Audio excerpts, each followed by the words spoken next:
Jules just sat there looking at the amulet, feeling pretty annoyed. Estelle will step forward and go, "My lady, they were fooled and hoodwinked and attacked. Shall we move on?"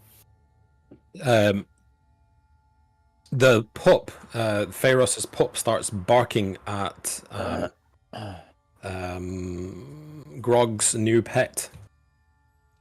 Oh, it's okay, little fella. And I'm gonna get the bullet down and stroke the bullet and be like, "Friend," and point at the pup. Oh no! It makes a weird purring sound, but it's half asleep, like can barely stay awake. This pup. Okay, I'll put it back in my sling. That's on my back. Okay, I mean, it's cold to the touch because this thing is obviously naturally cold to the touch. It's not something that you can cuddle. It's like hugging a crab, really spiny and spindly. Well, isn't it a good job that Grog doesn't feel the cold being a Goliath? It's the perfect pet for me to cuddle. Fan Ra says, "We'll have this fixed in a jiffy." And she holds her staff up as the gem beats out a plume of light, and you are all fully healed and inspired as this light falls on you. Everyone, or just everyone?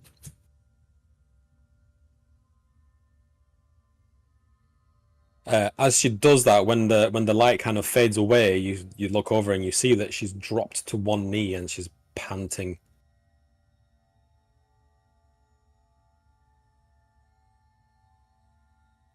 Anyone, Druid, want to go up and talk to Druid, or?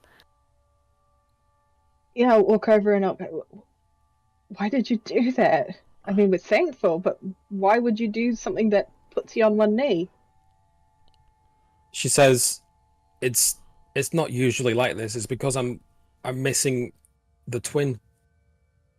And she points to her staff, and at the top of her staff, it's like split in it's obviously like a tree, like a twisting tree vine thing. And at the top, it seems to have like two things that hold something. One of them has a gem in it, the other one does not. Just two things, Peter. Two things. Two things like this. This one has a gem, this one doesn't. Grog will go up and get underneath her arm. I know she's like 16 foot, but when she's on one knee, she'll be like my height, and then I'll try and like help her and like shove her up so she's back on her feet. She thanks you and says, we have to move. We have to get that twin back." I'll put one of her hands on my shoulder and say, use me to lean on. I'm strong enough." Can Estelle say that Strongheart's got it? Strongjaw, whatever his name is. Because that's Strong blade. Strong blade. Strong blade, that's the one. Strong jaw. Yeah, we've got a strong jaw, and then we're going to go fight a strong blade.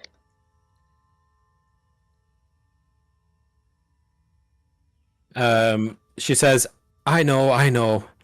And still panting, she appreciates the gesture from Grog, and she continues on,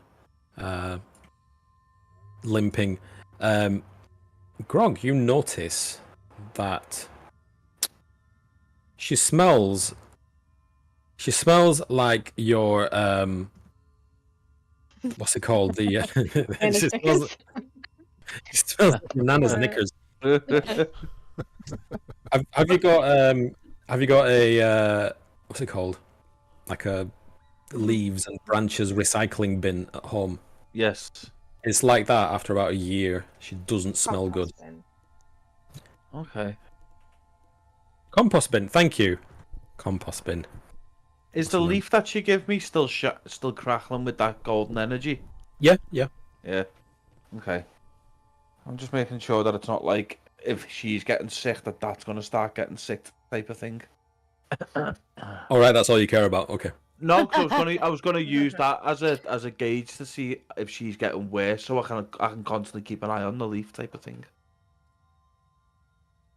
As like a sicko meter. Yeah. As you carry on walking, after a while, you reach the trail that you've been following. It gradually becomes more flat, and worn, and it's clear that this is kind of a highway. There's a lot of cart tracks, hoof prints, footprints of all kinds. This is a well-trodden track. As we walk, Andrew got to Arya and to Giles, while Grog carries the giant woman, and go, do you think Phaedra went home? Good question. Like when she went, do you think she went home? I've heard stories of fairy dust. Go on, Giles, what have you heard? Nothing. you could say she went home, I presume. Yeah, I would like to think she fairy dusted it out of there. And like a bit of a quirky look on Arya's face. She's not sure she believes her own words. So she's not gone to the Feywild. Or is she dead? Just like, because Andrew has no idea what, like has knowledge of Fae, but doesn't know what really happens to Fae after they sort of.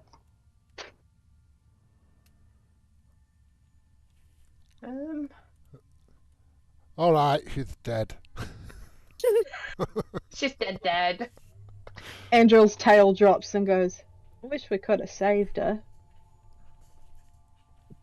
Yep. Some people you just can't save everyone, Andrew. Can't save everyone. And Arya just puts her head down, quite sad by that realisation. She'd kind of been putting it to the back of her mind. Sad times. Yeah. Will you sing a song for her, Giles? Will you write a song about the valiant corgi riding fairy? I'll knock one up. And he looks at Angela's. What now? Well, not now. I mean, when you've got the time with walking, man. Yeah, I'll sort something out. See what lyrical masterpiece I can put together. A serenade Yeah, or a serenade. Serenade.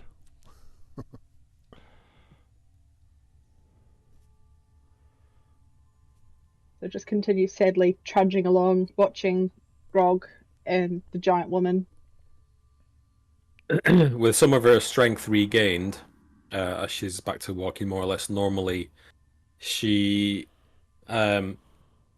says, "It's close. The other half of my power, I can feel it thrumming in the soil."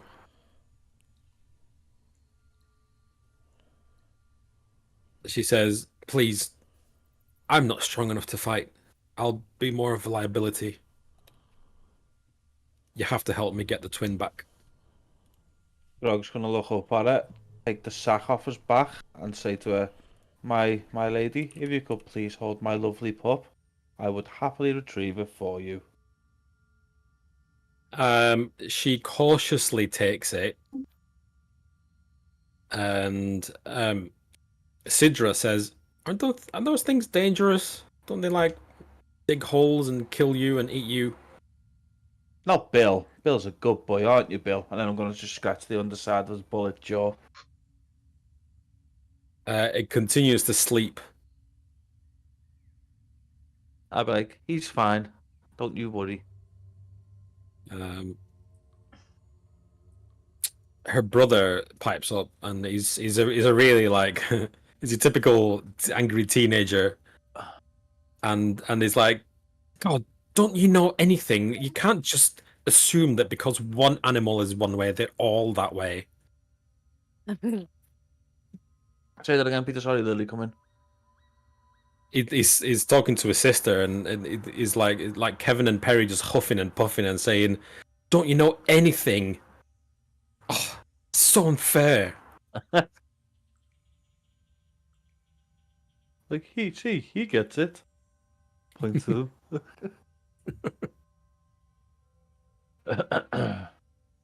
I was going to do something. I was going to change the name on your pup because I've just called it Bullet Hatling. Hatling. Bill the Bullet. Bill the. Do you want me to spell it like in D&D or like a bullet? Like a bullet.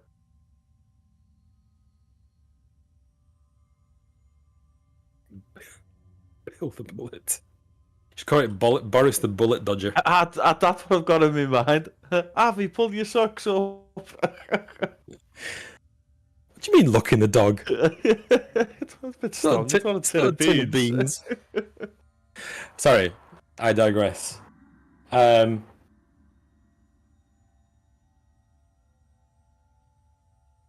So you continue on for a little bit longer, and the mushroom forest path comes to an abrupt stop, and the remnants of felled mushrooms and construction leading up to a cliffside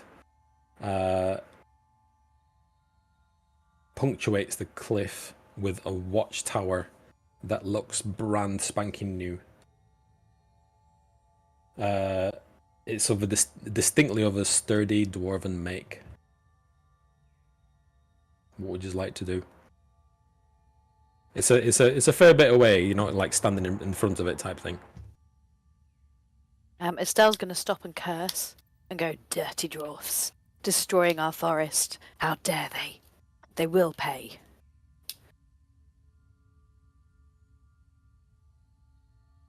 What's the plan? Do we Charlie, see? You're on mute. Oh, you go. Yeah. Do we see any sort of watchtowers or sentries, or is it just sort of your bog standard quarry? Perception. It's not a quarry. It's more of it's a cliffside, like a gradually. Have you ever been to Leicester?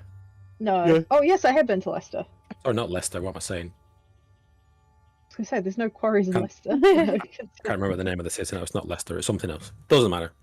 Where was I going with that? Have you been to Lancaster? No. Oh, The castle is built on like a gradually sloping upwards hill. oh no. Yeah. It's like that, and on top of it is just a single tower. I've got a 21. 21. You spy a number of dwarves, sentries milling about around the towers, like the front. I'll stand and point the party, and I go, "Look, sentries," and I'll point them out to the party, and I'll say, "They'll be expecting us. Do we want to do this stealthily, or go in with a bang, or even just go up and talk to them?" If Estelle was going to say, "Well, they don't know you. Could you go in and infiltrate them and talk? Get them to talk, find out a bit more, and then we can come in through the back." But that's splitting the party. Damn it! Didn't mean to do that. It's okay. Feel free to shoot me down. Well, we I think could that's sit. a pretty good idea. Grog smiles and goes, "I don't mind going to knock on the front door. I don't mind dwarfs. Normal dwarfs, anyway." And then he furrows his brow when he says about normal dwarfs. They are normal dwarfs, aren't they? Yes. From above, Okay. you mean? Yeah. Fools. They're all Don't like the normal. dwarves with nuts in them. All dwarves are normal. Chocolate covered dwarves. Grog could just go for a chocolate covered dwarf right now. I'll turn and go, "Well, we trust you, and I'm sure you're going to make a fantastic impression. Perhaps it's best that we send someone for you as backup. You know, someone who can work their magic, just in case they don't get your charm." I've It got sounds my good back up. And Grog pulls his great axe off his back and goes, "For the Jarl is forever with me." Estelle's going to look at you, Andril, and your horns and go, maybe the little guy. Turn and looks at Giles and go, Yeah. Think your wits and Good, because no offence, Grog is not sneaking in anywhere. So it's I my can job to be do the sneaky. sneaking. Can it- Sneaking or Are we not speaking? knocking on speaking, yeah. Grog, Yeah. Oh, right, Charles is speaking. I thought gonna you be- said sneaking. Sorry, Speaking. wife just came in with beers and not had a beer yet. Aw. Need Oh, one. what a nice wife. Look at you. Get your silver tongue out, Giles. Oh, silver That's tongue. what she said. Wait till she's left the room. We don't want another mic incident. Sorry. Oh no.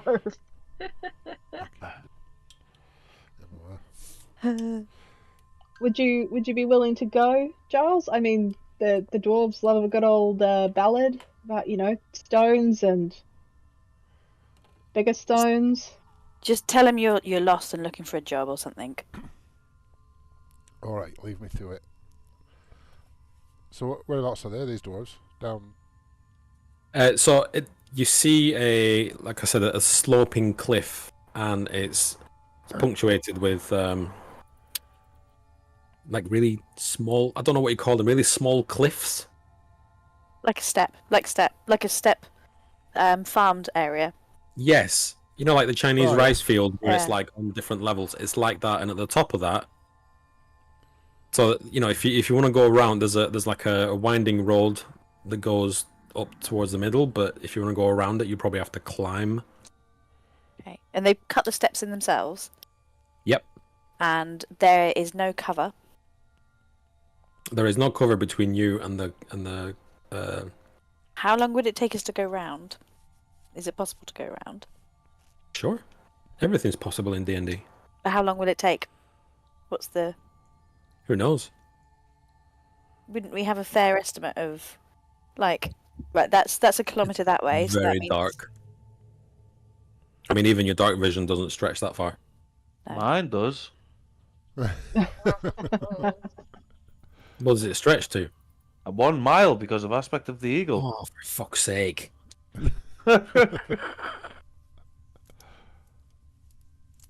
Okay, so behind, you'll be too far away to see that. So if it's So- more than a mile, then we'll know how long it will take to get round. It's not a mile away. This obviously you won't be able to see it if it was a mile away. What are you asking me again? How long will it take to get around the side? Yeah. 10 minutes Okay, so not impossible. at a brisk pace.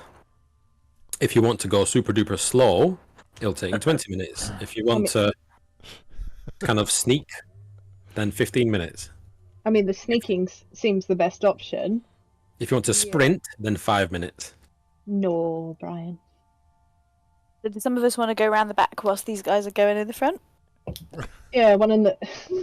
That thought Well, Add it to the thank tally, you. please. I've been doing nothing but adding to that tally tonight. Grog's gonna look at Andrew and say, "Don't you have a mushroom that could make one of us shum and jazz hands?" And that's Grog's way of saying invisible. No, I ate You have that one of those. I have I one. You have Oh. half-eaten one of them. I'm gonna turn and go. Nothing strikes me better than an invisible Grog. What kind of invisibility was it? Was it greater invisibility? It was, wasn't it? Got it written there. So I picked one as well. It was Oh, number sorry, 40, and it's glass invisibility for 1 hour. mushroom. Right. I can't argue with notes. All I'm saying, and this is what Grog's gonna say, is like I can't sneak up there, but if I'm invisible, I can walk right up. They won't know I'm there, and if shit hits the fan, then I hit them. Are we talking to them first? Yeah. Well, Yeah. What about we invisible, make Grog invisible, and then we'll go up and pretend that we're lost and need directions or something along them lines. and I could. I mean, I look at myself and I'm quite clearly not going to be welcome there. I could wild shape and have a nosy about the place while you two are chatting them up. Why don't you wild shape into something little, and I'll put you in my pocket. I can get to the tower and climb the tower. You'd wear around your neck. Isn't that still wearing? That's for dead things, not for. Let me just quickly check what I can transform into. The 'Cause teeny I- tiny mouse. I don't think Estelle could walk up. He'd have to sneak. And are are the druids coming with us? I know obviously Fenrir isn't, but are the druids intending to fight with us? Well, they said they would give us a chance to talk to them and see if we couldn't come to an agreement. So we could go in there, chat them up, find the twin, take the twin, say, "Oh, that deal's not for us," and leave.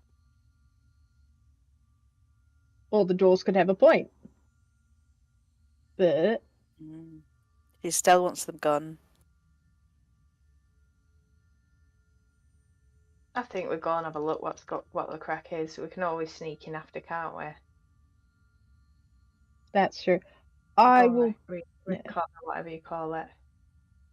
Does anyone actually speak Dwarvish? No.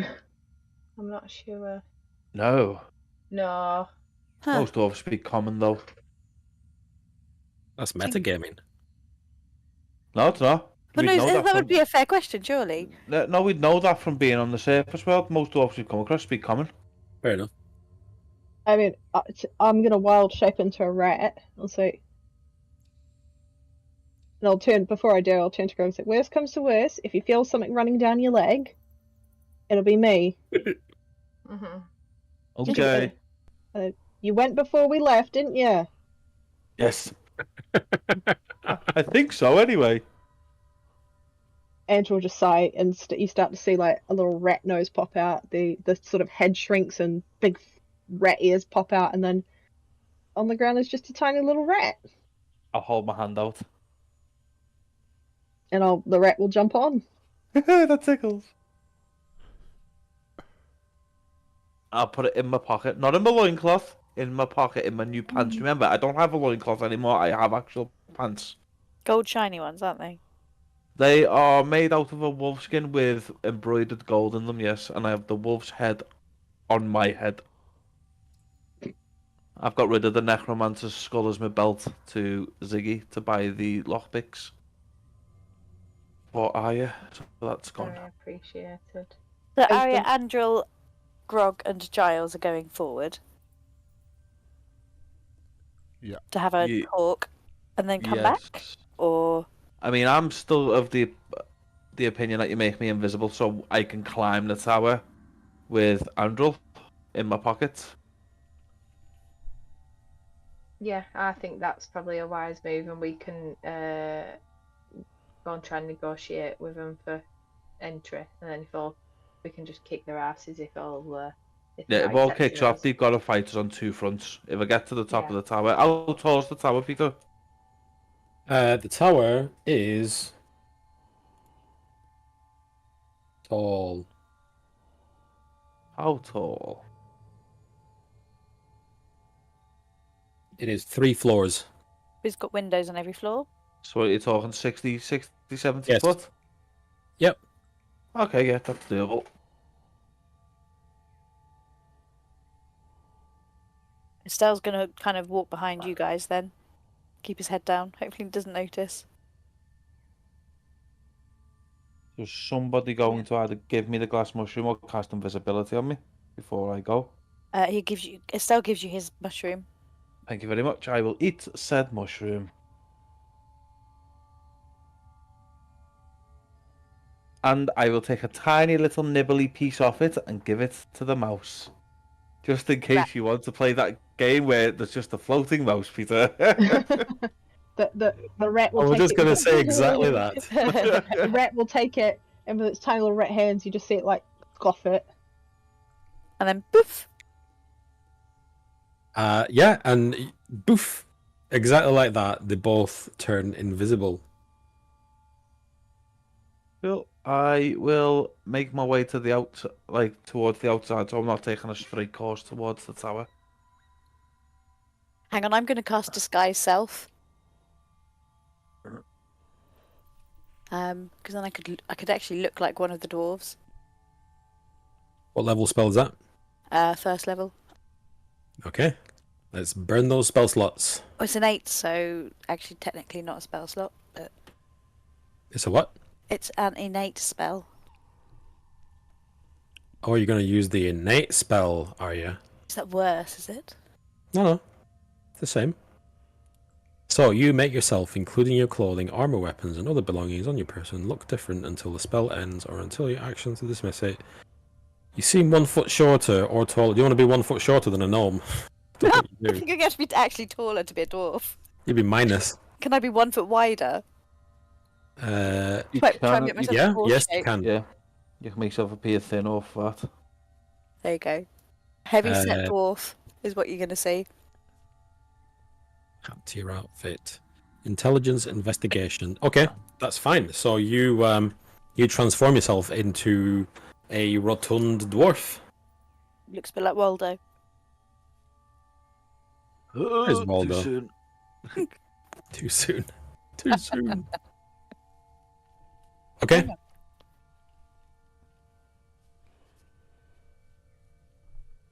So is your plan set? Yep. Yep. Yep. Lead the way, Giles. That as Right. it'll ever be. The moment you go to set off, you hear a deep rumbling sound that comes from the direction of the watchtower, and you see as all the dwarves that are kind of milling about, they just stop and look at the watchtower, and then after a moment, they all tentatively go back to their tasks. You see the gem on Fanraz's staff just momentarily glow really bright and then dies down again. And she says in a different voice, it's like a more deeper guttural voice, she says, they will not keep you apart from me for long, my twins. And off you go to do your thing.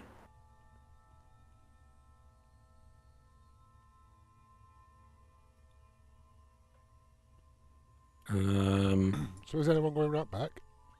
Yeah, Yeah. me and Grog. Yeah, great. I'm making our way around the back while you guys are chatting up the front. Making my way round back. Can I have a... Walking past dwarfish back.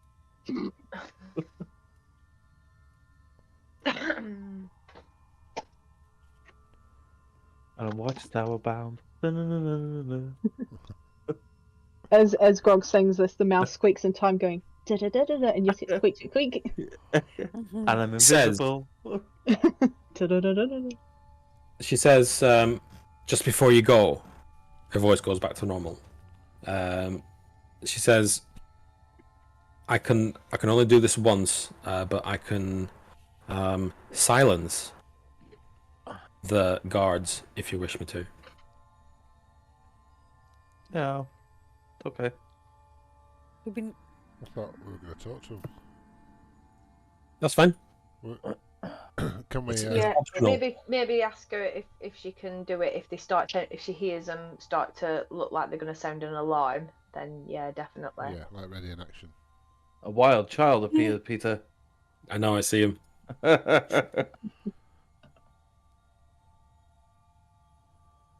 You going to bed? Yeah. Good night. If you got him to position his head in such a way, Peter, you'd look like an Etten. Like a what? An Etten. Good night.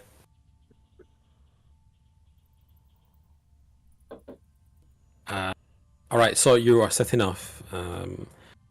So just remind me again who is going where. Just shout out locations roughly. Round the back and up the tower. Yeah, Invisigrog and Andrel Rat. Invisigrog and Angel Rat don't have to roll me any stealth, but I am going to need quite a few stealth checks. Are we throughout. stealthing it? Or are we walking like boom? You just said round the back. It's not possible to we're get not. round the back. Grog and Shardy are going round the back. The rest of us are going and pretending we're lost. Got it. Yeah. And the druid's staying behind until we call for backup. Should Yeah, we need and then it? she's going to silence them, and then we're going to slit their throats. Oh, God, Giles. What? I didn't know you had it in you. That really escalated quickly. It's Friday. It's been a long week. Yes. All right, so Sidra says, "Do you need us to come with you, or we might be a bit or trouble anywhere worth. I don't know. I've never done this before. Estelle's going to look at her and say, "No, you set up a support hub here. If we need you, we'll call." She nods and Get the shrooms ready. sighs a sigh of relief. Okay, so let me set these up. Right. So the other three are going straight up the path for parlay. Yep. All right. So as you approach, you can see like very faint outlines of the dwarves. Activate the map. I'm not going to forget it this time. Ciao.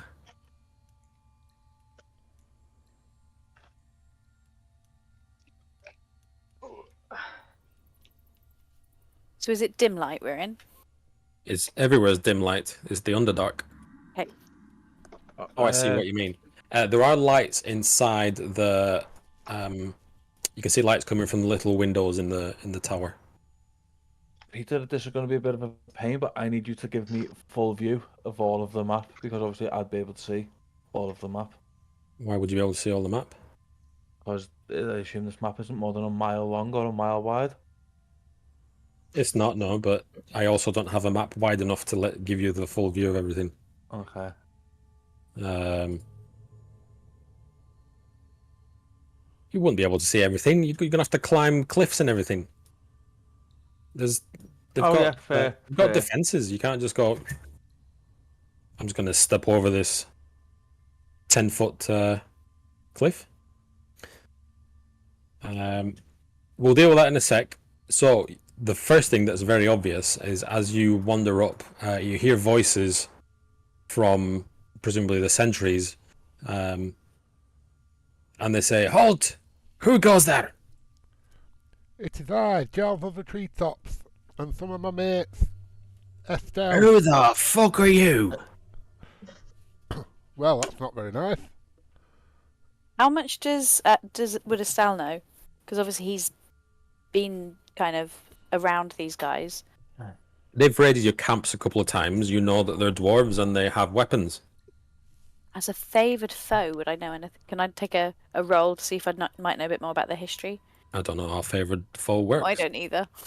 Oh, I'm glad you've read up on it. I have, but it sounds pretty useless. I was hoping it might be the one time I can use it. That your favoured enemies are monstrosities and the gnomish. No, they're not. Oh shit, there's more further down. Okay, sorry. Dwarves.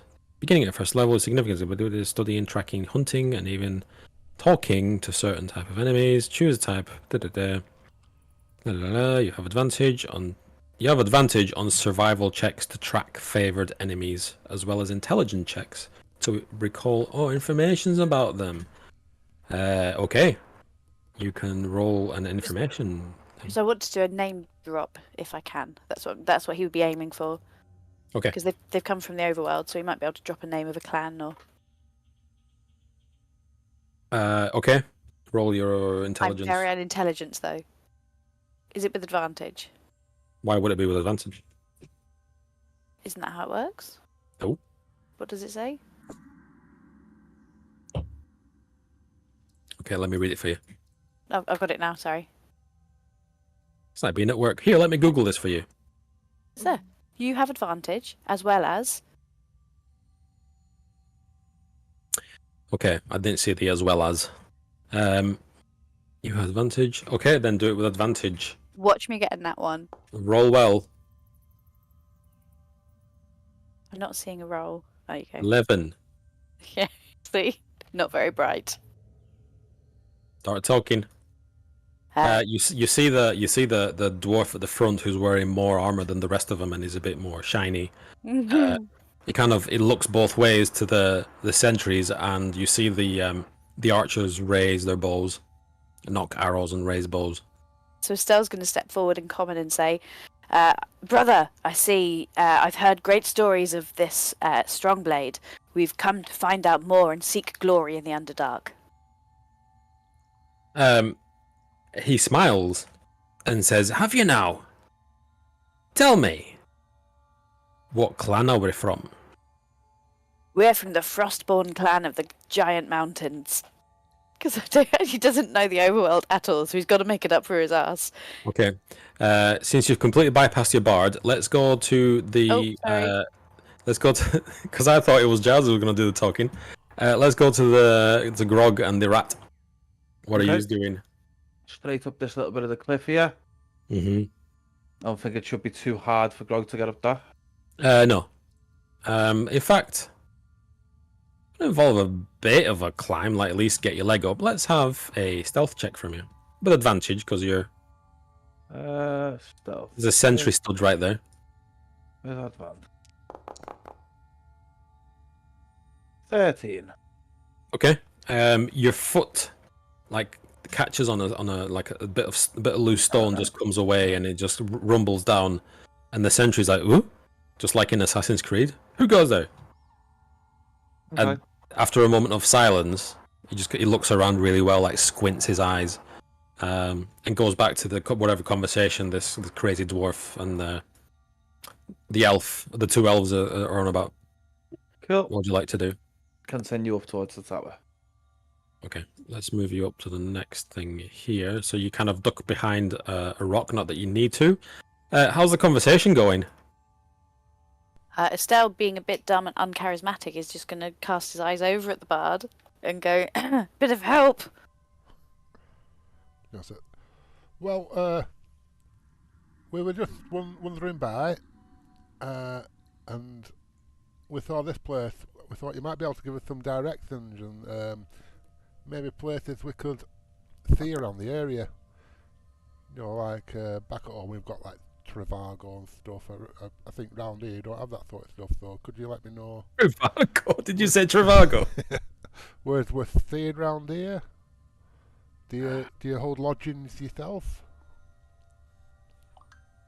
First of all, I'm going to do a deception check from you to see if your voice can carry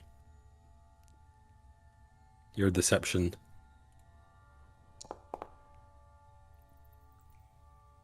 Perhaps not. Do you want to use any kind of inspiration, Dylan? Oh, I might use like an inspiration I got. You really don't want an arrow through the eye. Let's do it. Let's do that again. What was it? Deception. Oh. You're lying through your teeth.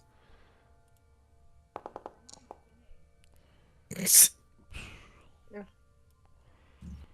12. Can Aria chime in and be like, yeah, we got a bit lost and, you know, we're all a bit tired and stuff and we're looking for lodgings and wondered if we could maybe bed down here for the night or day or night. I'm going to need a deception check from you as well.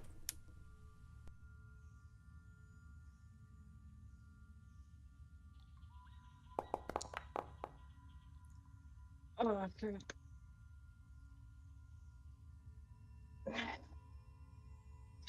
I use my inspiration?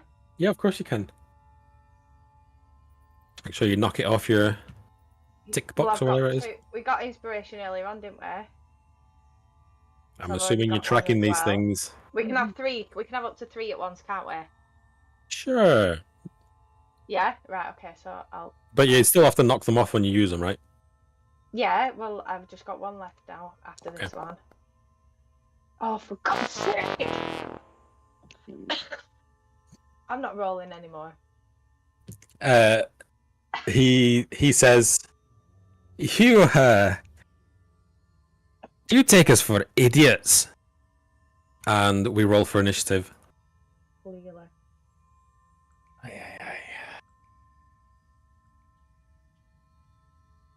Or do I As- just dumb? They're There's an not dumb, are they? an arrow whistles past you. Oh, no. Where am I? Bit of a waste of a nat 20. No, it isn't. Stop getting all the nat 20s, Grog. The list is very disproportionate. There's that 18 that we needed. Oh, right, sorry, I forgot to initial tools. There's that 18 we needed. Yeah. There it is. Gone. Fuck's sake. Oh, fuck you. I'm sorry. Would Not would, you. would Dylan So- have won that one with his No, 12? No, right, okay. So no, no. but mainly because you're What? your new person, your ranger kind of fumbled it with naming the wrong, Oh, right. dropping the wrong names. Well, shit happens, doesn't it? Fuck. Is Grog in? Oh, Grog's in the thing. Okay. So he drops his hand and a couple of arrows just whiz past you. As he bangs on his chest and is like, "Meat's back on the menu, boys!" And it is Grog's turn. Okay, can I see where those arrows come from? You just hear loads of shouting from behind the rock where you are. Okay. So you can either continue up. Because the good thing about greater invisibility is it doesn't drop when you attack something either, and all attack rolls are made to advantage. Invisibility does drop. Greater invisibility. Yeah, and the glass mushroom cast greater invisibility. Fuck. Yeah, it did. That's what they said Glass before in the mushroom. notes. You turn invisible for 1d4 hours. Who said before in the notes that it was greater invisibility? There's no way that I'd give you greater invisibility on a I fucking said mushroom. greater, and then I read it as invisibility. Sorry. That's Oh, fine. okay, that's where I've got it from. Never mind. Ah, Greater invisibility of a mushroom. Can you imagine? I was like, oh, I could just run around and ping everything and not become invisible. I will. 3 level 5 spells. I will continue forward to the watchtower, I believe. Okay. Yeah, I mean, you can see you can just about make out the steps kind of wind over this way. Okay. I'm gonna come here in this gap between the rocks and the barrier, so Okay. I can travel to here. For some reason I won't let me drag my token up there. There we go. I'm the DM. I can do it. I have the power. Is that your turn? Well, for my action, I'd like to start climbing the tower, please. You'll start climbing the tower. Yes. Why wouldn't I? Okay. You remember where I said it was brand new, so there's no like real footholds or handholds in it. If you want to continue, then you're gonna have to give me some acrobatics checks, one for each floor. I mean, I do have a rope, a 50-foot hemp rope, and climbing gear, so I could put what you call it? I'm gonna have to go out on a limb and say you won't be able to do that in the middle, in 6 seconds. I could just go around and try the front door. Wait, is there a window where I am? Like, you know what I mean, though, don't you? Like climbing gear takes some preparation. You don't just go bing, and I'm gonna start climbing like Spider-Man. Okay, I'll start my action next round, then I'll get my climbing gear ready now. Okay. Ready for next round. Um. Or in fact, I could ask Andrel, is there a window that I could hold Andrel up to that you could sneak through in mouse form? Yeah. I could There's, say to her, there's a window you could throw her through. Yeah. yeah, I'll go and say to her, go and open the front door, love, and I'll just hold her up to the window. And Does Andrew comply? yeah, Rat Andrew Grog just feels like tiny little rat hands and feet gripping onto his hand, and then sees the window and like, I now learnt that rats can flatten themselves stupidly to wriggle under doors. So I'll just squish, like this fat little rat body goes under the window. Okay. You go through the window. You see that the door's already open. It's Yep, already that works. ajar. It's Arya's turn. You see a number of dwarves behind. One of them's behind battlements. 2 of them are exposed, and then there's 2 armored dwarves kind of blocking the way, the passage. These ones, okay. Yeah. How big's this battlement thing? How high is that up? Let's say 10 feet. Is it blocking the view, or we can see him? I mean, yeah, it's On top of it's the all wall. sloping upwards. It's sloping upwards, and then it kind of flattens, and then slopes upwards and flattens, so you wouldn't be able to have a line of sight all the way to the back. But to these guys here. You can see them. towards? Yeah. Yeah. Yeah, alright. Well, I am going to aim for this one up here with my short Mage bow. hand. Okay. Mage hand. I'm going to slap him with my mage hand. No, I'm gonna try and attempt to hit him with my short bow. For 12, does that hit? 12, it just pings off his armor. Oh shit! They are armored. I mean, they've got some decent leather armor. They're not messing around, these guys. I thought you said just these two were armored, but anyway. Heavily armored, yeah. Like these are just Oh. wearing like full metal armor. Oh shit! Oh, Right, yes. well that probably wasn't the greatest thing. And then if I like here, does it look like I can hide out of the? Did you say it was lured up so I can hide out of the sight of that guy, or will you be just looking down on me? Let's have a survival check Oh god. to see if you would survive such a move. Oh, that's all right. No, you think better of it because there's nothing stopping them from literally just pointing their bows at you and kind of leaning over and shooting down. Okay, and then There's a this, rock here this that is you some- can take. Yeah, Yes. I'm gonna do that. Then I'm gonna take full cover behind here. It's kind of in the middle. I'm Yeah, in the that's middle fine. of these two squares. Yeah. That's fine. You get full cover there. I will say if anybody joins you, that'll drop to half cover. All right. Do I get two actions now that I'm level 5? Yeah. I don't know. Oh, I can't. I'm not on D&D Beyond. I'm sure Craig said that last week, but I can't remember. It depends on the rogue that you are. Oh, does it? I'll check. What rogue are you? Well, this is all going on. Arcana something. I can't remember. Arcane Thank you. Trickster. Thank you. That's it. Yeah, thank you. I was trying to do it all from Foundry, and it's all set up slightly different in it, where I'm used to looking for stuff.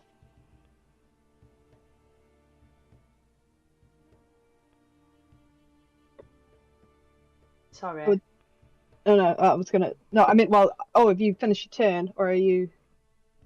Well, if I get 2 attacks, I want to take another attack. I don't think you do because you're an Oh, arcane shit. trickster, so you've done a trade-off. Let me have a look. I need to reset my password on D&D Beyond. So Sorry, I thought you'd finished your turn. That's why I was gonna look at it while the next turn was going on. Yeah, no, that's probably very sensible.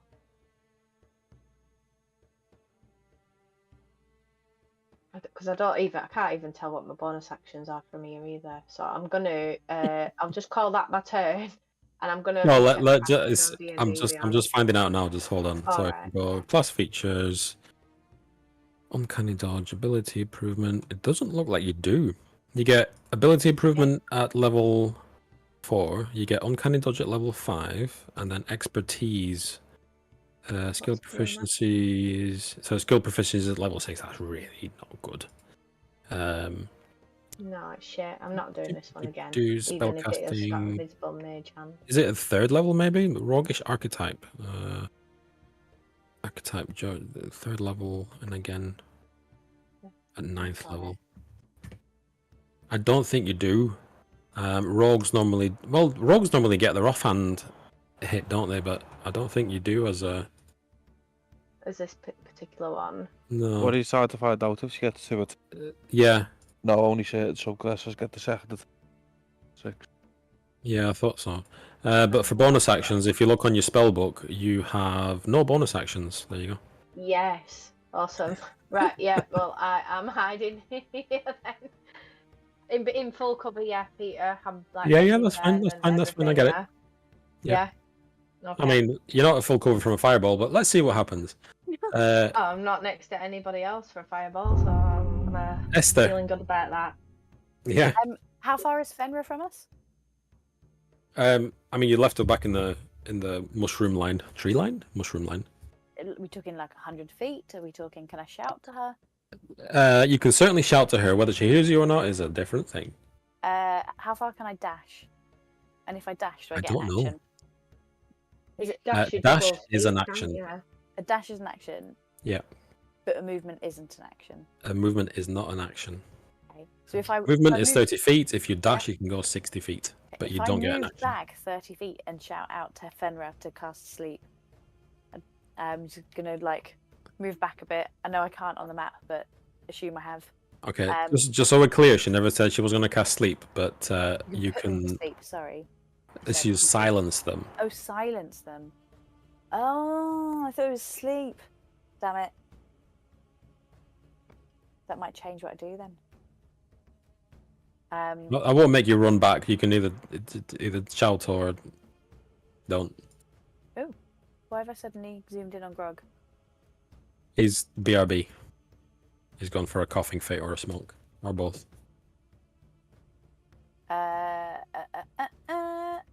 Assume I run 30 feet backwards behind cover then.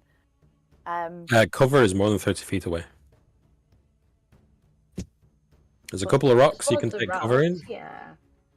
Yeah, so But also, I think I'm right in saying that nobody can see you? only for darkness. Dim light, yes. Darkness, no. I'm sure that's not right. It would be pretty tough. I was reading through your thing. I mean, that would be awesome if that's the case. Ranger archetype, 3rd level, choose archetype. Oh, that's Umbral useful. sight, Umbral. there we go. Umbral sight. A 3rd level, you gain dark vision. No, it's not umbral sight. It's something else. It sounds really horrific. Dread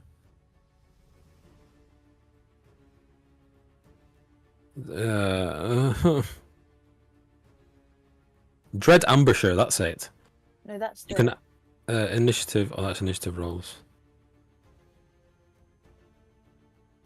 It is Umbral sight, I'm sure it At is. 3rd level, you master the art of the ambush. You can give yourself a bonus to your initiative. Oh, start of your first turn. Yeah, so Walking it speed. is Umbral sight, and it's while in darkness, you're invisible to any creature that relies on dark vision to see you. In darkness. Yeah, it is darkness. It's not dim light here. Oh, is it darkness? Yeah. Okay, then yeah, sure. I'm not going to move. I'm just going to shoot 3 of the buggers and see what happens. So as a bonus action then, I'm going to cast Hunter's Mark on this guy here.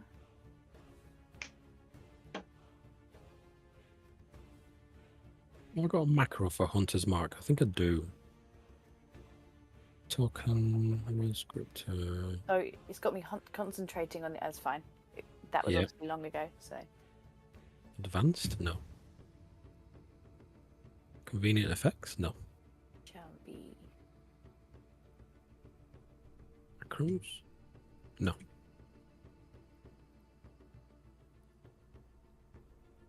It's annoying.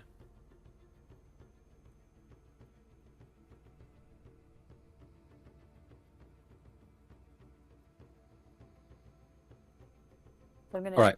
Yep, I'm gonna shoot him with my bow and adding 1d8 damage if it hits. Where is it? So.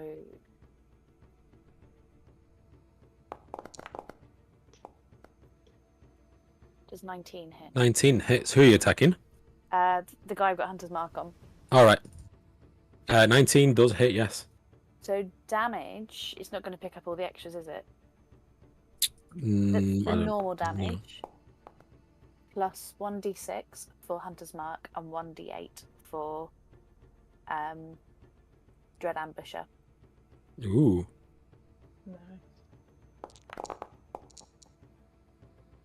Total of 14 damage. Not as nice as it should be.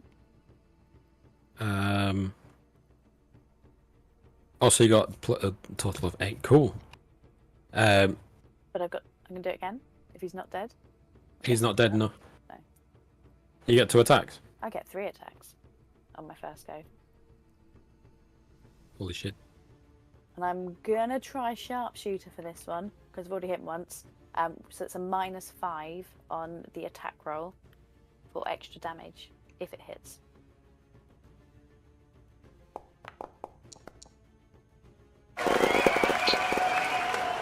Hey, I think it hit. Yeah. just a little bit. So this is critical plus 10.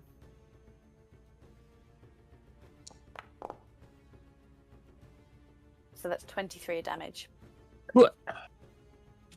That's the sound she makes. All the dwarves turn and they just hear one of their archers just go, and they see her peppered with arrows, and they're just looking around to see where they came from. And Have you got another attack? Yeah, I do. I can't. Moving Hunter's Mark is a bonus action, isn't it? I believe. If that's what it says. I think so. So I can't move it, so it doesn't account for this. I didn't do Hunter's Mark on the last one, but that's okay then. And I'm just going to shoot this one. The one I've just marked. Okay.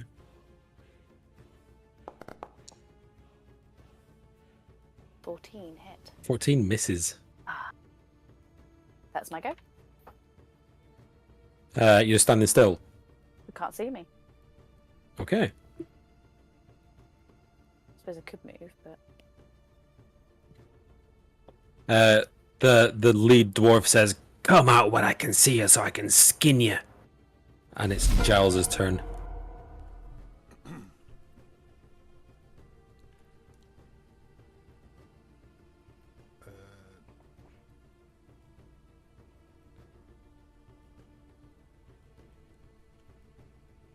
Giles is gonna use his buffing abilities. Just gonna cast a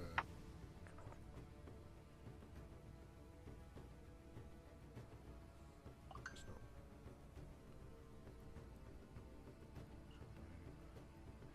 Can't find. Oh yeah, here we go. Mantle of Inspiration. On whomst? Oh, hang on. How do I select multiple people control?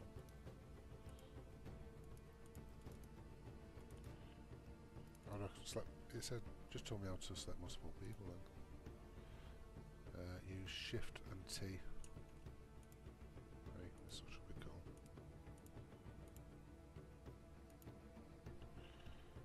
Shift T. Is that not working? Yeah. Oh, there it is.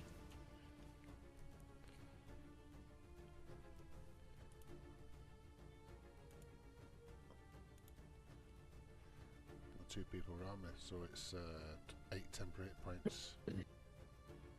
Oh, you're gonna need that. And you can use your turn, not use your turn, you can immediately use your reaction to move up to your speed without provoking opportunity attacks.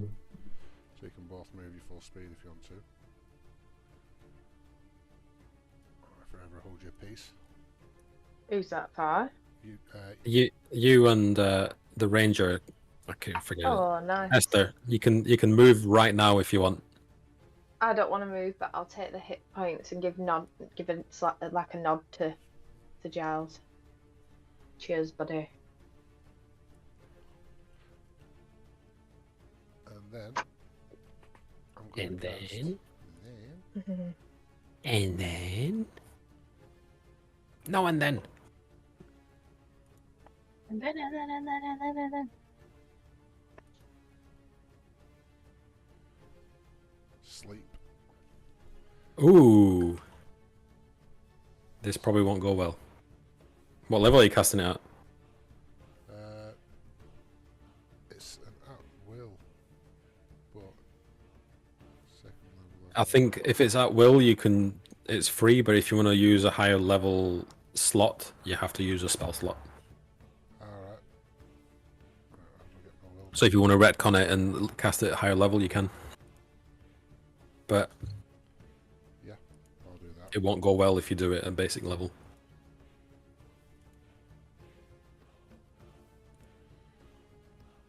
That's the one then. 3rd level. Go on. Roll your damage.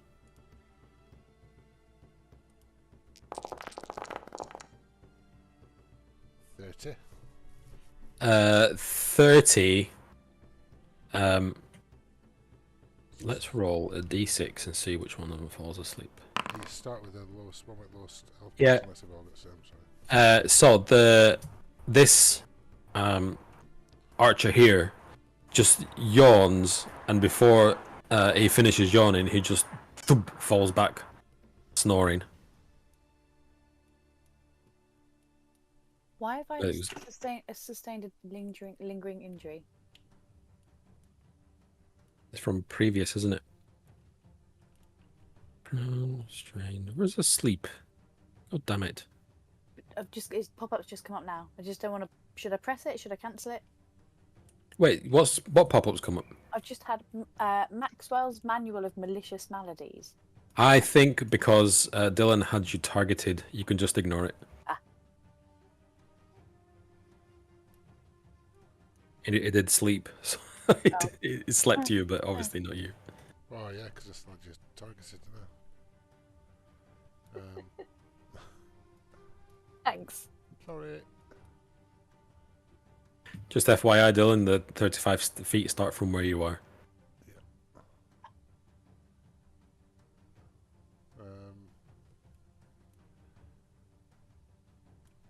What are these? Mounds of dirt. Yeah, I'll get behind a mound of dirt. If you lie down, you'll probably be okay. Gotta lie down. You're going prone? Yeah.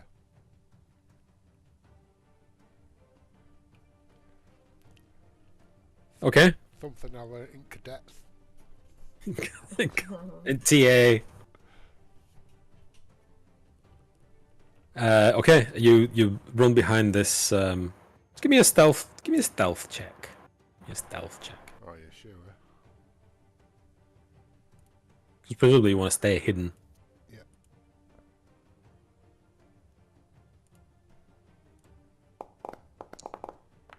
Ugh.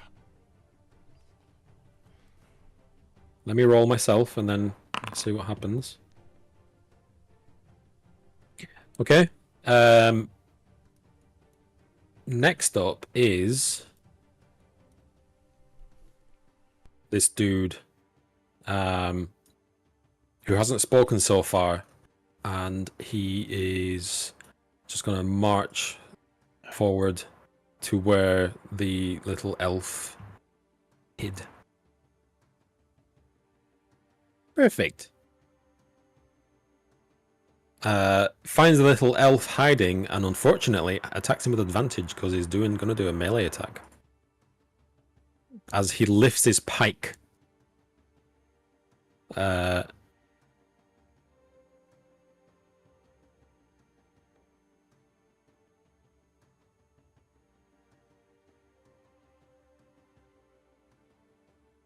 We have a little elf in the party.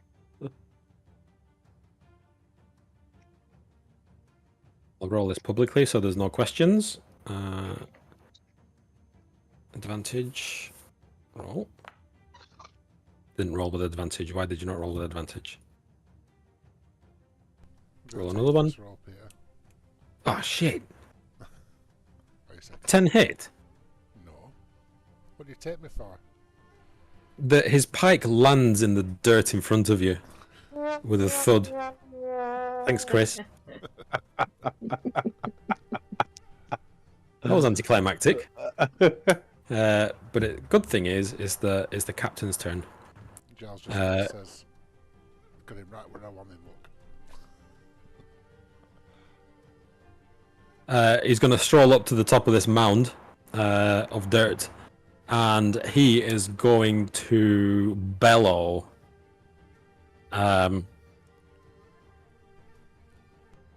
He's going to shout, "Let's make mincemeat out of these little wretches!" And I'm going to need...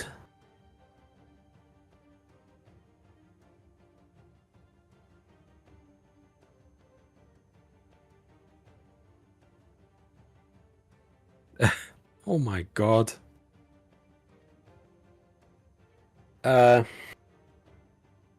Who's the elf here? Dylan's the elf. You've got advantage against being charmed.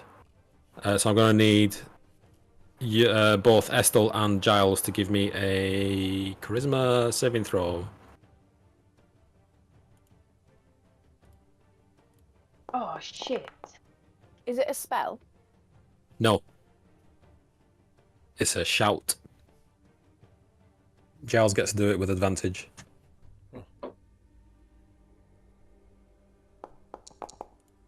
Oh, ouch. That's Okay. the normal. my running away. Uh, I think for free, aren't I dropping to the floor in tears? you this dwarf is just, his shout is overwhelming for Estel. Yes. Waking everybody up. Okay. She is overwhelmed, and you are now both charmed and frightened. You will not be attacking this captain, and nor will you be moving towards any of them.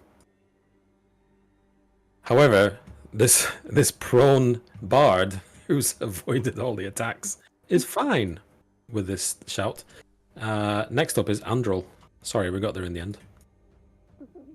Andrel Rat, or Ratdrill,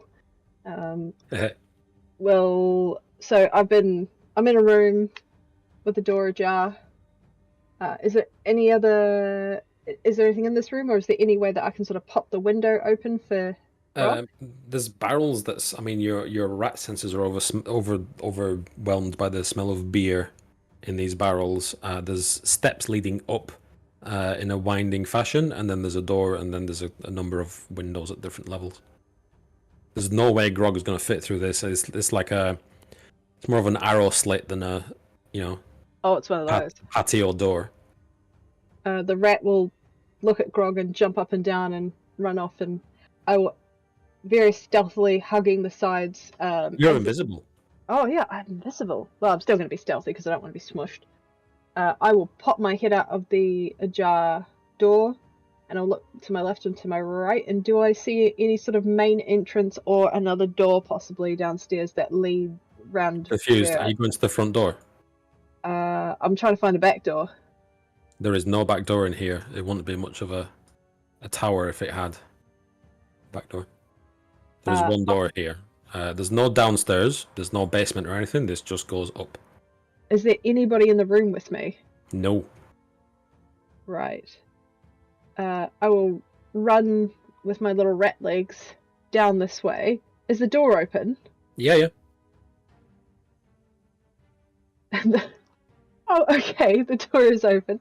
I'll run the length back around to Grog, and I'll just Grog will feel like nipping and something crawling up his leg. Your movement speed would not allow Oh that. no, it wouldn't allow it. No. If only you had psychic WhatsApp. Damn it. And I will just start squeaking as loud as my little rat lungs will carry me, and the rat lungs so like Grog. I don't know, like when you squish a squeaky toy in the wrong way, and all the air comes out of it, and you try make it say something.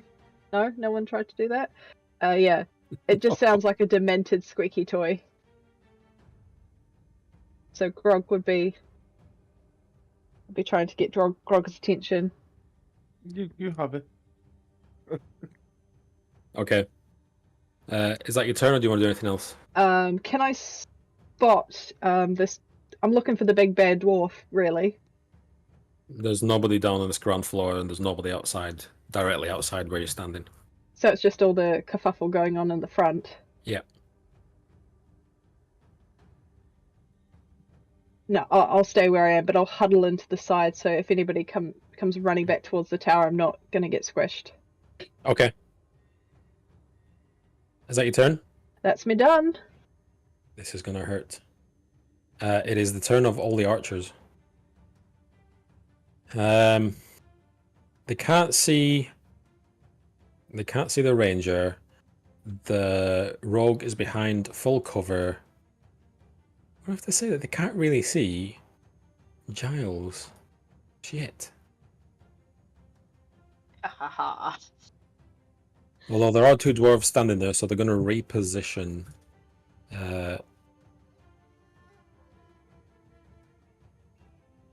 Can I have a retrospective stealth roll from Arya?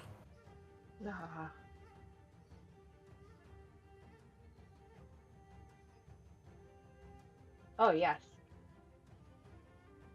I might just. Well, let's see. Oh no! Okay.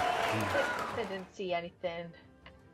It appears that my archers don't have a target. So, one of them's just going to shout out, "Boss, what's going on?" And then it's Grog's turn. Yeah, okay. 40. Well, it's pretty much I can make it round to the front door and Are you still going to... Oh, you can't climb, can you? No. I'm just gonna. I'm gonna dash, but I can't make it to the front door. It's like 80 away. I mean, you can see down that your allies are being attacked. Yeah, I know. Okay. There we go. I'm at the front door. That's my tent. I'm gonna. In fact, let me just double check if I can make it inside. I will. 35. Yeah, so I'm pretty much 35. Yeah, I can get to the front door. Okay. Arya, it's your turn. You look directly across here. You can see these two dudes.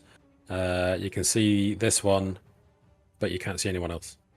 No, right. This one, I'm gonna go for him with my short bow, and I am gonna call lucky before I do it. So should I just roll it with advantage? Yep. Fuck's sake. Just as well, because... Oh, wait. Oh, you're attacking that one. That misses. It pings off his armor. Your arrow pings off his armor.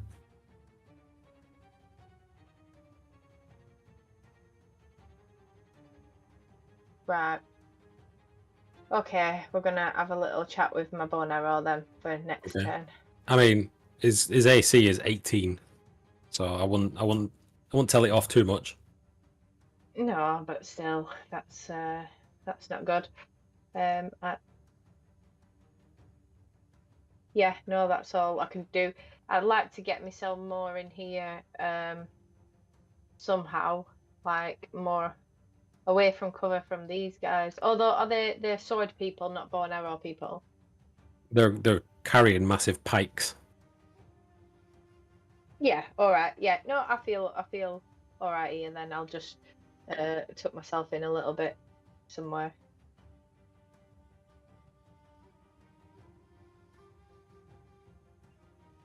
Yeah, that's me. I'm good. Yeah. Estelle, you are terrified of this dwarven captain,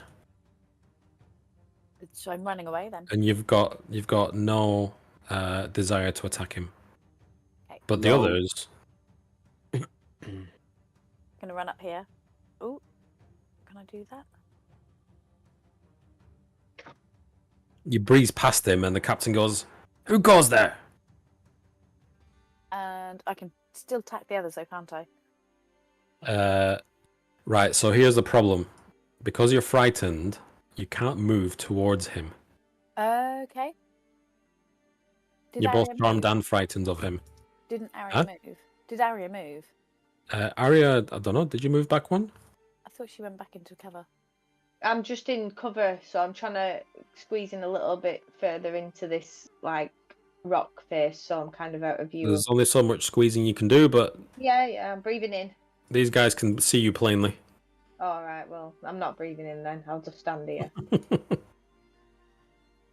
giving them the eye. I can't go past him directly. Okay. You can't run towards him. But I could run away from him. Yeah, so I would say probably diagonally. Yeah.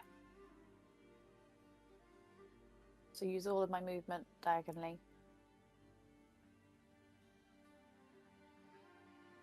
Let's go to here. I'll just sit here by myself on the camera. The team's meeting at work. So, You mean the team's meeting about something pointless? Yeah. Sorry, I legit forgot to put mine back on. Let's talk about the brand of coffee we're gonna buy. Oh fuck. Thanks for coming, everyone. I know it's 4:30 on a Friday. I'm going to move my hunter's mark to this guy, and I'm going to shoot him with sharpshooter. Shot your hunter's mark's gone because you killed. No, it moves. It survives as long as I can concentrate.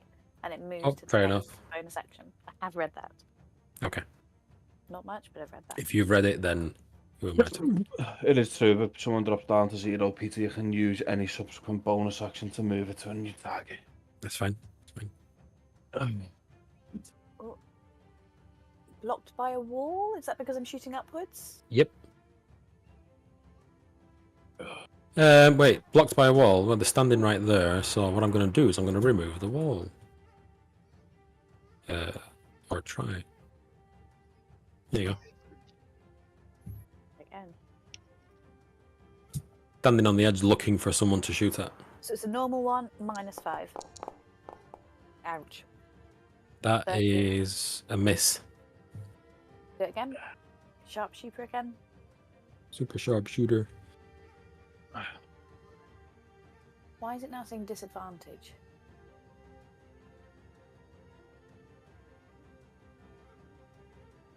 Should I be shooting with a disadvantage for any reason? I don't think so. Just roll it again. If the attack thing says disadvantage, and I don't know why. I don't know what I've done. Is it because you're charmed and frightened? But you haven't got. Just roll a d20 and add it manually, because I think it's because you're on frightened. You get disadvantage on attacks against whoever's frightened you, but that's not who you're attacking. Don't know which is the d20 button. Sorry, give me a second. That one.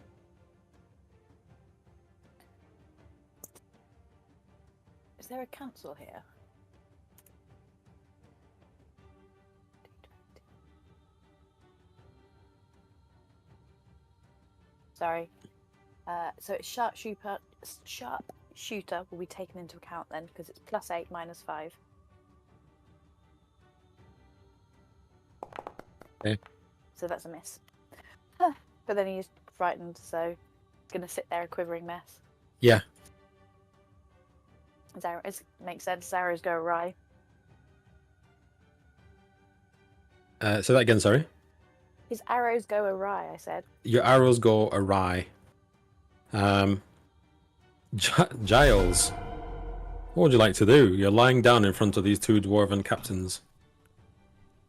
Guards type people. Is just gonna use half his movement to jump to his feet. And do you ever watch King of the Hill? And what, sorry? Do you ever watch King of the Hill? That's my purse. He's gonna do a Dale Gribble cha cha cha. He's gonna cast mirror image. Oh,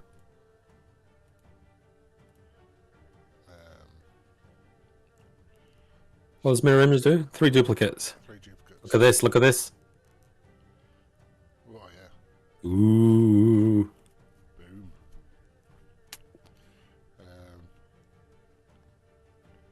And I'm gonna stay here.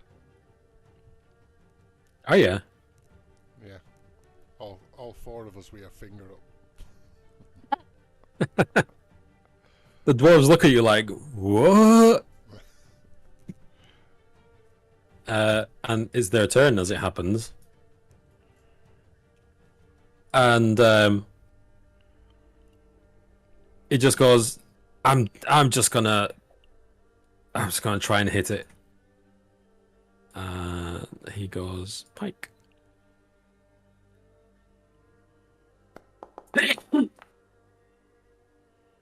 There's a 21 hit. Oh, do I need to roll a d20? No, I do. I think.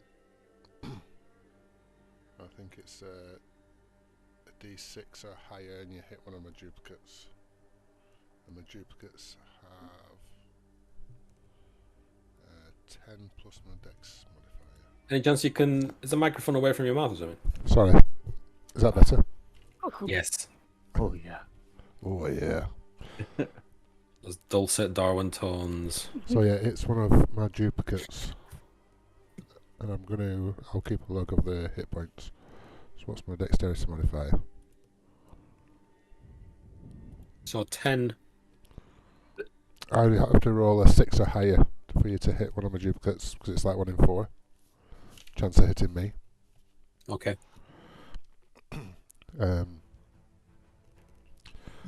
So one of your duplicates fades away. No, you've got to roll damage. What, on your duplicate? Yeah, so they've all got 12 hit points. Oh, right, okay. Yeah, one 14. of them fades away. It pops out of existence. So now I have to roll And at 8 it's or like, higher. I got it! Oh! 3 of us are now sticking 2 fingers up. Okay. And the one that attacked you says, "Why don't you try, Captain?" And he's going to also attack with his pike as he stabs away at the mirror images and misses. Miss.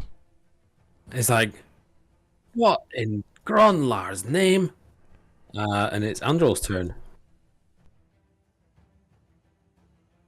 Do I see Grog near me? He's standing in front of you. Alright. I will run up Grog's leg, trying to avoid the ticklish parts like the back of the knee. And I will run all the way up to the top of Grog's head. And like, does Grog have hair on his head?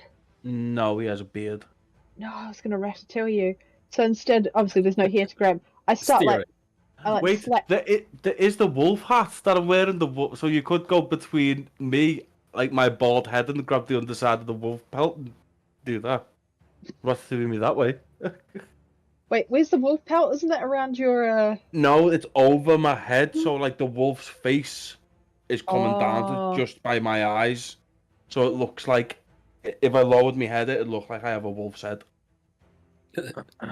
I will, whilst hold it, right, so imagine this little rat runs up the back of Grog, slips underneath the wolf hat, grabs a top, like, I don't know how to describe this. The rat stands a toe, gripping the fur of the wolf hat, and like starts tapping with the little rat feet, sort of indicate go up the stairs, Goggle grunt. and that is the rat's turn.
Just tell me what to roll, then I'll roll it. Sorry about that. It's me to roll. I need Oh, to roll okay. an 8 or higher. happy to hit one of my companions. Yep, So that hits one of your companions. Yep. companions, your mirror images. So this is 6 points of damage. 6. I guess that doesn't No, doesn't dispel it. Nope. They stand there scratching their heads. Have I got any more? I haven't got any more archers. Oh, you killed one of them and slapped the other one. Grog, your turn. Upstairs, please, to the next floor. Okay. We're gonna have to do theatre of the mind a little bit here because, well, You didn't expect us to get it to the... didn't expect you to do this. I really should have. The next floor you get to is also empty. There's a lot of bed rolls. They obviously haven't finished building beds, real beds here. You're on the middle floor now. And that's it. There's nothing here but bed rolls and scraps of food. Up I go again. Okay, so if you run across... Are you using your dash? Yes, I might as well. Okay. You reach the top floor.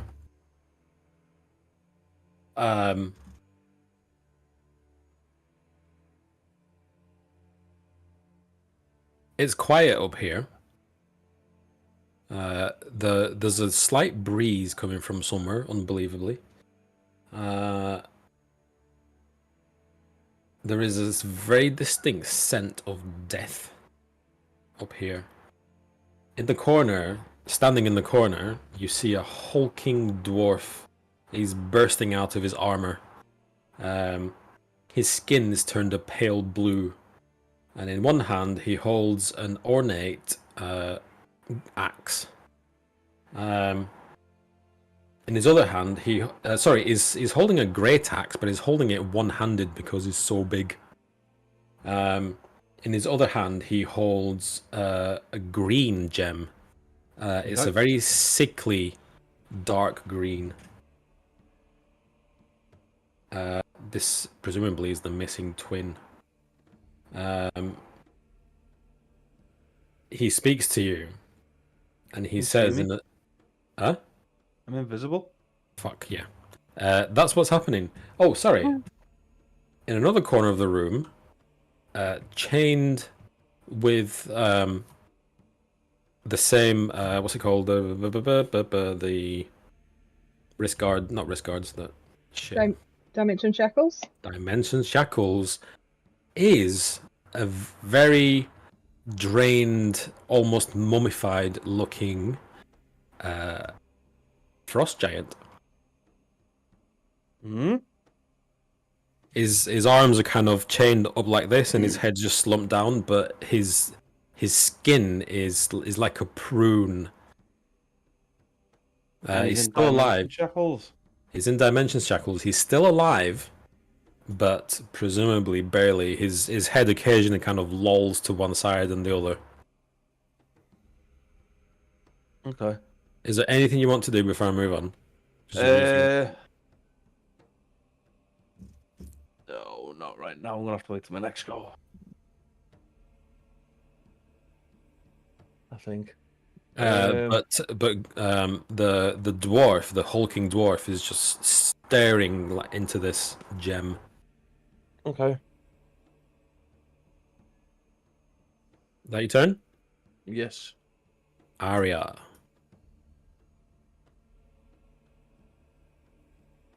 You are stuck between a rock and a hard place. Well, Arya is going to grab her daggers, one in each hand, and she's going to run over to this guy next to Giles. Oh, shit. I'll put it on move. She's going to run over to this guy and, like, jump up on him, and with her dagger, she's just going to be like, ah! You know, because I can do 2 attacks with that, can't I? You're going to stab him repeatedly with your dagger. Yeah, in like a gap. I'm looking for a gap in his armor, like Let's a see if neck we can gap find or it. some shit like that. Are you calling lucky or anything? Yeah, go on for this first one. I will do. I didn't roll it with advantage. 18. Does that hit? It does hit. I'll let you save your lucky because you're gonna fucking need it. Oh, thank you. So that's that one, and because Giles, that's Giles, isn't it? Yeah. Yeah, get some sneak attack as well. How do I roll it from here? Features, isn't it?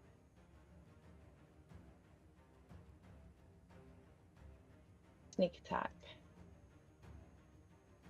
Damage, normal.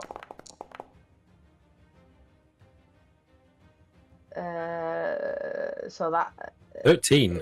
13 for sneak attack, and then 7 for normal piercing damage. 13 plus. Oh, your normal attack. Yeah. And You then stab him repeatedly. I've got another attack. Oh, you're offhand. Okay. Yeah. This one doesn't apply sneak attack, does it? So I'm not that bothered whether this one. Well, I am bothered whether this one You should hits. be. Yeah, it's not going to hit. Are you lucky on that? Or Yes, please. Yeah. Good. I'm just going to have no luckies left. Yeah, that was. You're gonna well need 'em. worth it. That misses. However, with your initial attack, as you stab him repeatedly, one of them cuts through his purse strings and it lands neatly in your hand Oh, nice. with a jingle. Can I pocket that? Of course. While holding it with one hand. Yeah, that'll do.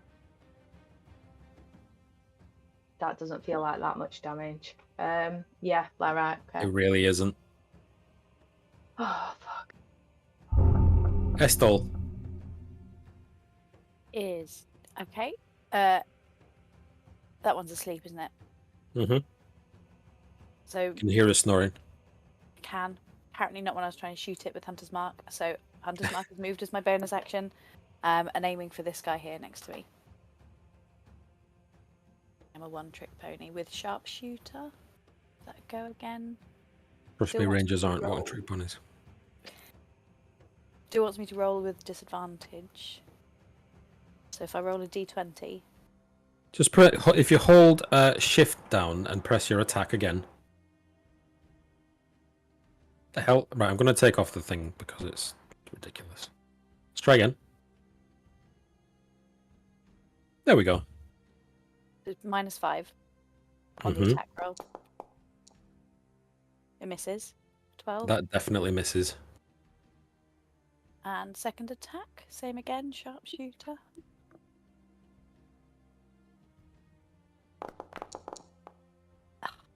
Which roll? That hits. Okay. 4. No, because I called sharpshooter, it doesn't hit. Doesn't take 5. Oh, because of the -5? Yeah. Okay. Oh, well. You got greedy. Can I move again? Yeah, of course you I can. want to get away from the other guy I'm scared of, don't I, really? Moving your 30 feet is not an action, bonus action, it's nothing, it's just movement. What about scaling you- this wall in front of me? If I want to kind of go past and upwards. I tend to, if it's a scalable thing, especially you're obviously very nimble and it's scalable, I'll just call it double movement speed. So it'll cost you double your movement speed to go up. So 15? 15, yeah. Okay. No, I mean just these two squares. Sorry, the one square. It's 10. It'll cost you 10 feet instead of 5. Sorry, I'm prepared for this, and I have a toddler on my knee.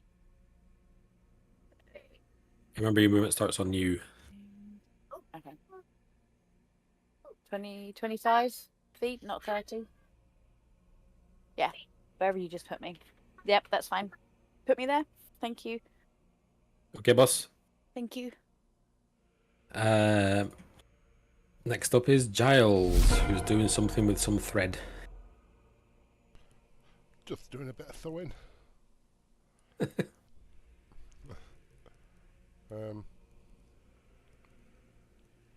They're gonna fix your clothes. Not yet. What I'm going to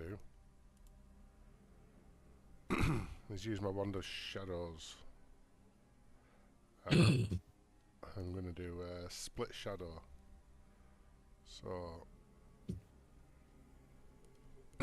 I'll remove my shadow from myself. Shadow appears unoccupied space 5 meters away, so on my left. I can't ping anymore.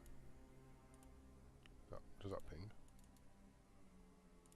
You clicking and holding. I've seen other people ping. Yeah, there You. we go. Oh, double clicking. So, shadow appears there. I've got stats for a shadow on a separate Where? screen. It's alright, I've got a token ready to go. Yeah. Where is it, sorry? Yeah. Next to you. Bears my mental commands, no action required by me, acts after me every time. Can't hear you, Dylan. Takes its turn straight after me. Okay. And that's me. These black tendrils spill out from the wand as they wrap around your hand. And you feel a sharp jab. At the same time, a growling, clicking, bone-crushing noise comes from this dead archer up here.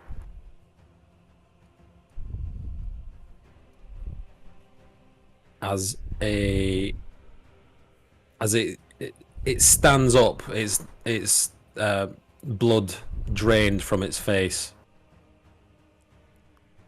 and you are now in possession of a zombie. In possession of a zombie. Yep. Ooh. Arya, you feel a chill go down your back, down your spine as whatever it is that Giles is doing. This ain't good. Go on, Giles. Do your thing. Lovely. So my shadow's going to take its turn.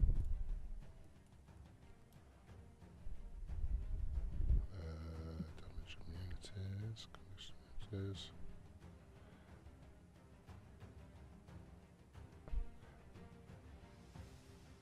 Oh my word. Should have read up on this. I can shout out what it can do. It can strength drain, Yeah. Oh, and is that's pretty much it. Is the token there, yeah? Is that also Yeah, yes. Can you not see it next to you? Yeah, I can't select it. Oh, you can't double click. Oh, sorry. I'll do it for you. But it's strength drain Yeah, I'm gonna do that. to whomst. This The one. right in front. Yeah. I don't have anybody else targeted. No. This shadow reaches out.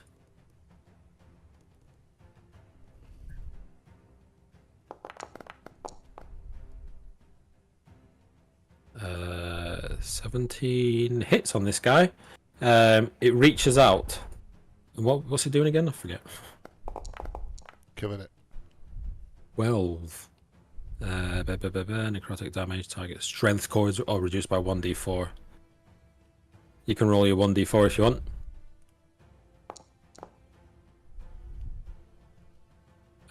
Non-evil.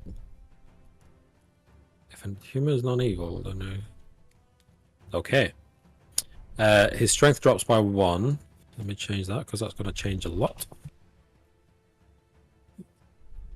And he does 12 points of necrotic damage. That is some serious shit. And you also get a zombie. Who do you want the zombie to go for? Closest one. This one. What's this got? 20 feet. 5, 10, 15, 20. It steps up to its previous comrade as the archer looks on in horror and says, "Kildrop, is that you?" As the zombie just falls on him.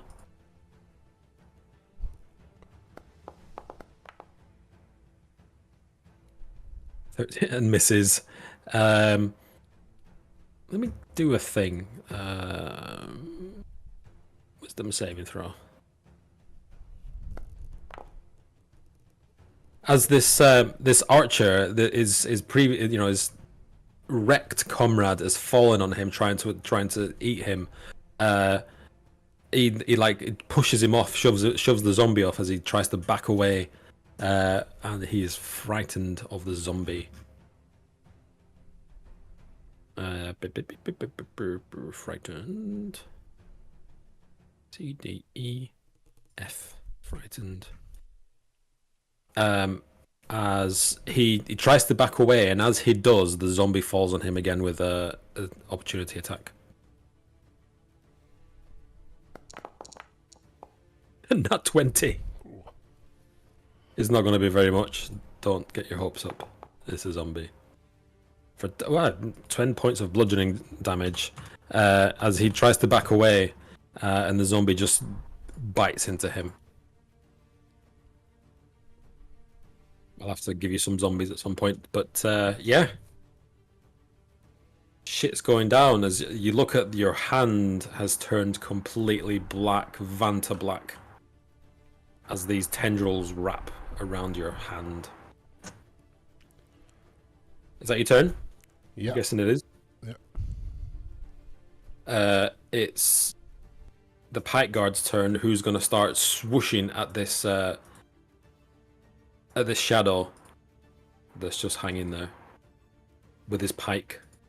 In a bit of a panic, not going to lie. Saying, I didn't sign up for this! 14 is a hit. And as he swings his pike through it for 7 points of damage. The shadow yet lives. And it is the captain's turn, who says, "Stand your ground, soldier."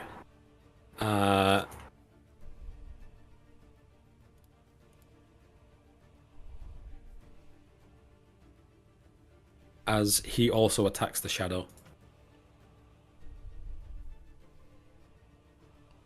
He says, "Just an illusion," but it doesn't sound too certain. As he swipes it around his pike for 9 damage. I think this is going to end the shadow. Yep. The shadow just vanishes just as quickly as it appeared. You lucky bastard. Androl. Right. I am going to. Has the hench as buggery dwarf noticed us yet, or is he just like looking forlongingly out into like the dark? There is a hulking dwarf bursting out of his armor, pale blue, who's just staring into his gem. And there is a mostly unconscious, appears to be mostly unconscious. What did I say? Giant? Frost giant. The frost giant. But he wouldn't see us because we're invisible anyway. But he won't see because you're invisible anyway. Let me. I'm gonna have to move scenes. I can't not move scenes. So if you bear with me. Do you have a pee break? Yes, let's have a pee break. Yeah, Yes. I'm dying. Back in a sec. What?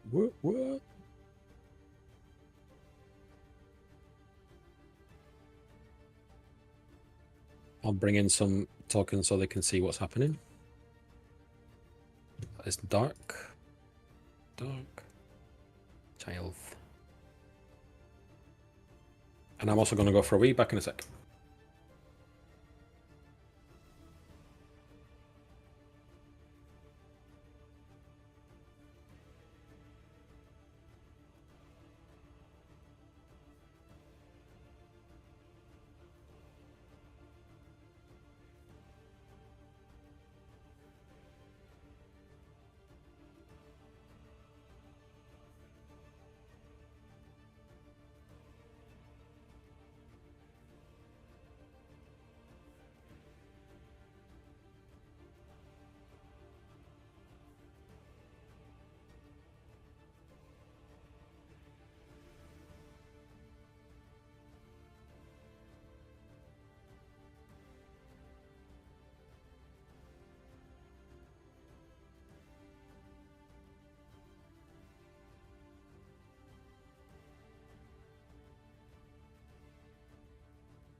I am back.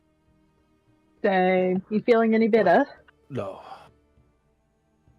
Oh no. not at all. I mean, what can they give you for a chest infection? Like anything from behind the counter? I mean.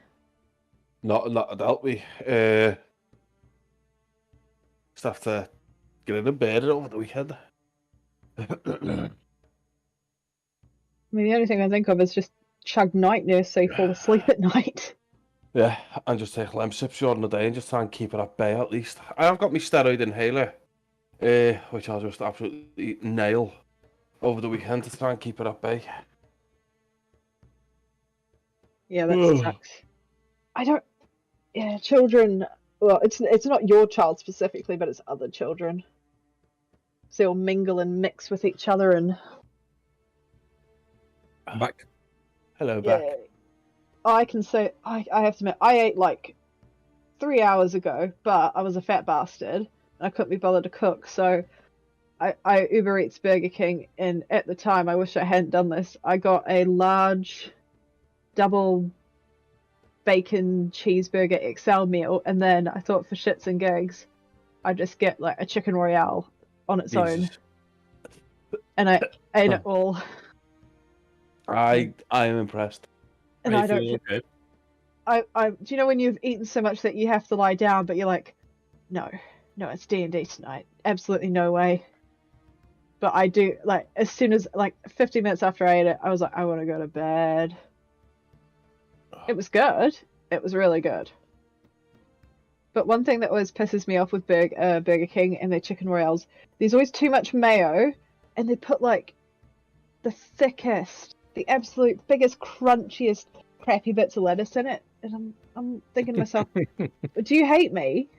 I'm always polite to the staff at Burger King because there's never a queue. That's why I go there. Reason for that. Nobody goes there, that's fine.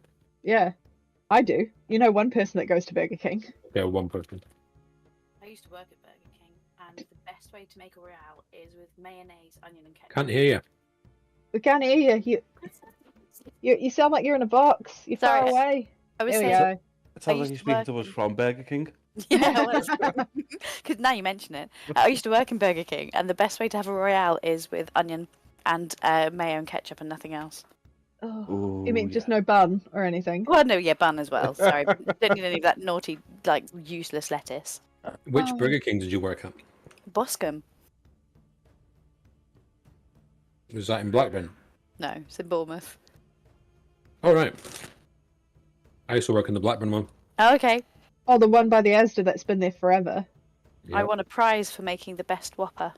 Ah, was it a Whopper? It was a perfect Whopper. 21 grams of lettuce. Ew. No, I mean, was the actual prize that you won the Whopper that you It should made? have been, shouldn't it? Yeah, no. It was You've nothing. won. Area manager handshake bullshit nonsense. What a load of shite. It was. He was not. He was. Typical corporate type of prizes. The one thing I don't get is on the cheeseburger, like on the Whopper you have sauce, right?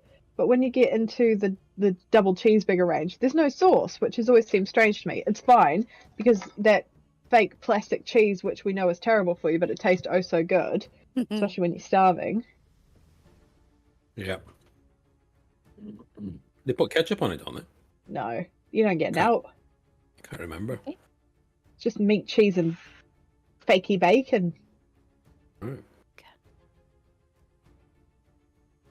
I'm really hungry now. I am Well, as the well. Burger King's I'm open. thinking about Whoppers. Oh, Whoppers suck. You're on mute, You're Meg. on mute, Meg. Sorry, I've just been and got my cheese out, and on my little cheese thing it says actually contains milk. Oh yeah, they have to. Really Oh yeah, hungry. they have to put that on. Contains milk. Contains Yeah. milk because people Got are on dumb. cranberry. Cranberry. Oh, does it- Wensleydale and cranberry are my favourite. Ooh. Are you just nice. eating that like a track Like a bar? bar of chocolate? Yeah. No, I have sliced it. I've got it on a cracker, and I've got a pickle onion. You know, I'm mixing it up. Wow. And you eat the I'm onion separately. Do you know I've got those? Oh, go on, Peter. I've got some gorgonzola in the fridge that I'm really scared to open. Oh no, Okay. but you've got a What? bomb in your fridge. Gorgonzola is renowned for being stinky. Yeah, I make a pasta sauce with it, but I'm scared Ooh. to open it. Get Olga to do it. Oh, What is it like? Some kind of fermented stuff? No, it's just it's stinky. Extremely smelly cheese. It's not banned. There's Mm. one cheese I know that's banned on public transport in France. I don't think it's good. Yeah, no, it's not camembert. You'll just get beat up for having that on you. The English are here. Get them. I'm just thinking of those. What are those dairy sticks they used to cheese sticks, and you could like peel them like a banana, and you get stringy Cheese strings. That's oh, it. cheese strings. Yeah. I imagine, Meg, that you don't even bother with like, you don't bother with the peeling. You just bite into it like, Yeah. To be honest, I don't really like that cheese anyway. It's like plastic cheese. It is, Oh, yeah. it is. Mm. I remember coming to England and eating a lot of that. There's a place in Yeah. Bolton Market that does all kinds of cheeses, and we discovered this. It's Italian, and it's even softer than brie. So when you try and cut it, it sticks to everything, and it reeks like you don't want to open your fridge after a day of that being in there, even if it's fresh. Oh, no. But it tastes like when you taste it, you're expecting it to be horrible. It's fucking amazing. The stinky It the cheese, the spreads- better the taste, though. It Yeah. spreads so nice, and oh my god, starving now. Thanks. Austrian smoked cheese is my favourite. I just eat like a wheel of that. Ooh. I like applewood, smoked applewood cheese. That's nice. I do like that. That's nice. You can get that in slices. It's grand. Austrian schnitzel, Wiener Schnitzel. Thinking about cheese. Smoking a pancake, bunging a blitz, got no apple. Bunging a blini. Pipe in a clip. I don't like this invisibility thing. I can't see you. Right. You find yourselves up here. I can't remember whose turn it is now. Oh, it was mine. Sorry. All right. It was mean. I'm going to hold my action till I figure out what Grog does. Grog's not going to go until the next round. What's the But you order? hold their action though until after I go. Oh, Sure, we've you lost can. the Peter. We've lost the order. Okay. Yeah, I know. Oh, Because we're on a different map. It's still saved on the previous map, but all right. I will just hold my turn till Grog takes his next action. okay. I mean, technically, there's no rules for holding action, so okay, we'll go with that. Meanwhile, back at the ranch, it is the Pike Guard's turn. So let me swap maps. Activate. It's the Pike Guard's turn. Not Pike Guard. Sorry, the Archer's turn.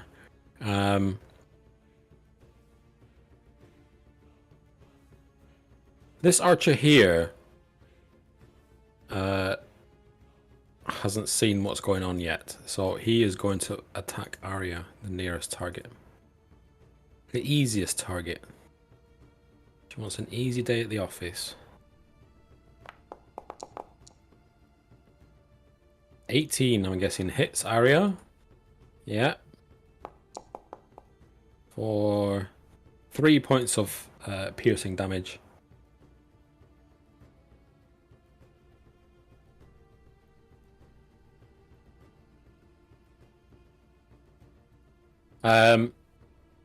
The other two, I've seen the zombie, and they're gonna turn tail and run.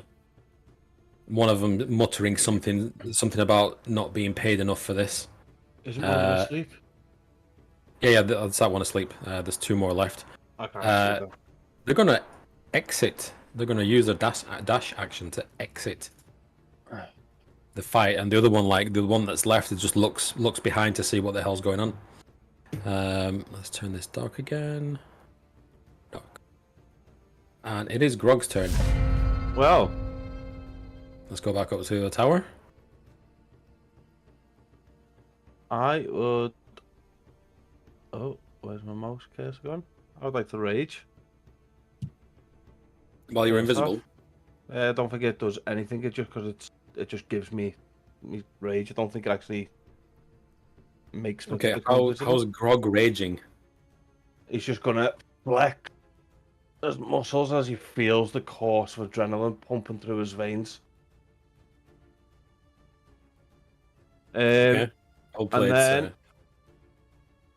And then I am going. I cannot move my character for some reason. I am going to attack with advantage because I'm invisible, and I'm going to make a targeted attack and try and lob the dwarf's arm off that's holding the gem. You're not needing that 20 for that, right?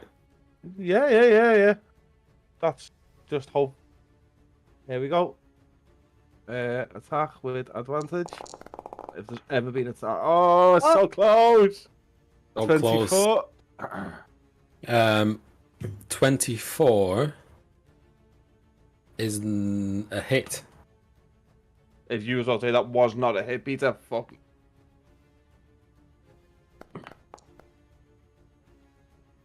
So it hasn't added the rage damage for some reason. So 7, and then with my extra attack. You get advantage. Oh, you already got advantage on there. Yeah, so I will. Not on this. Yeah. Attack. Normal. 22. That hits.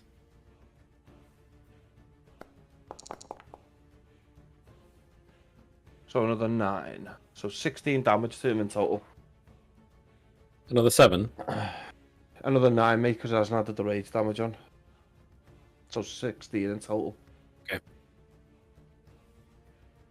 He is definitely taken by surprise. As you look at him, his eyes.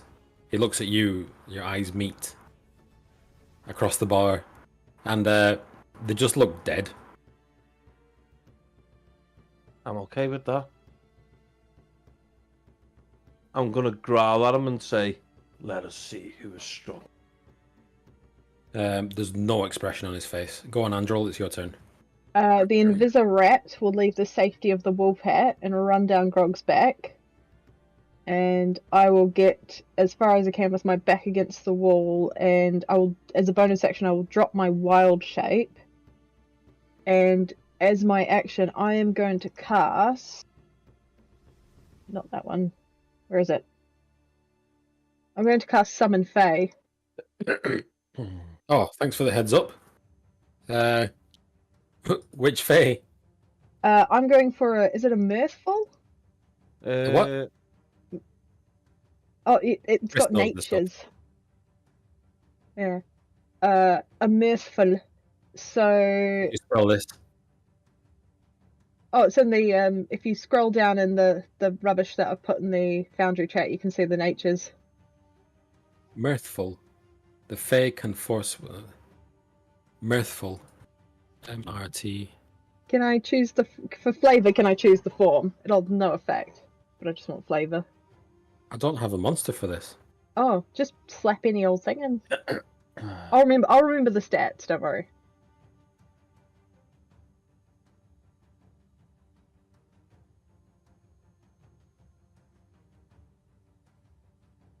What size are they? Small. Yeah, small Fae. Small. Yeah. I was going to drag a dragon in then.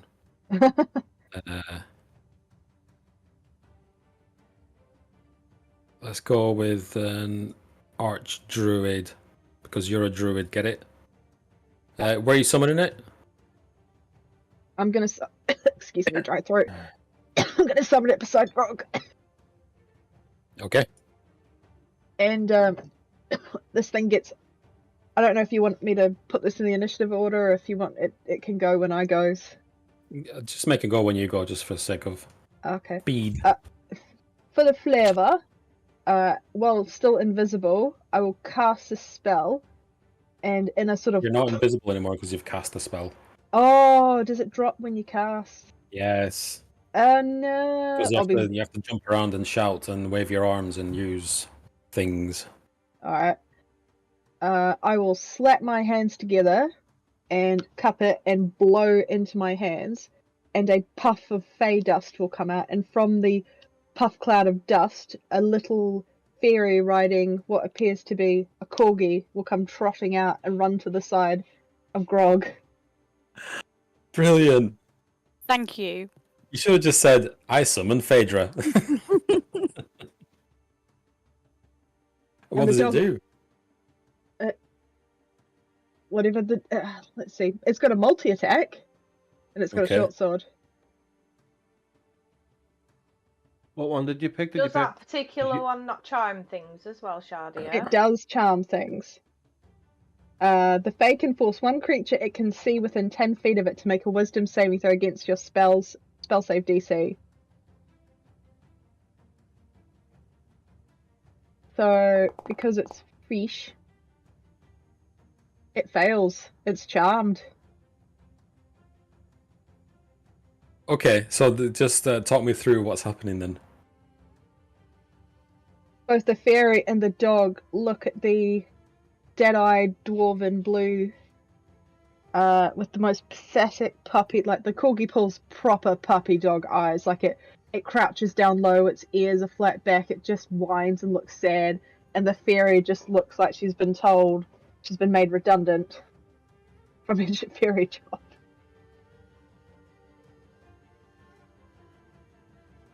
No, the fairy looks sad, like a man who works at IT and has people round his desk at 9 o'clock before he's made his coffee. And they're all asking Really? stupid questions they could have Googled.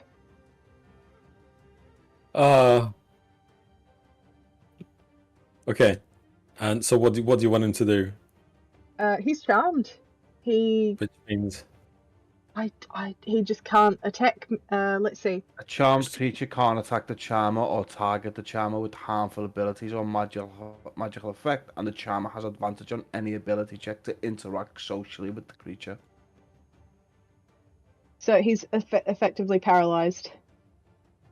against you. Or Against, or Phaedra actually. against Phaedra, yeah.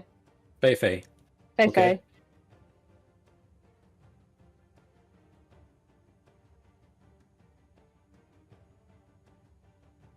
And that's my turn done. Sorry. Okay. No, I'm just thinking. So he's charmed. Wow. Well done. Next up, it is Arya's turn. Okie dokie. I'm gonna go for this guy again. With the daggers. Who's daggering?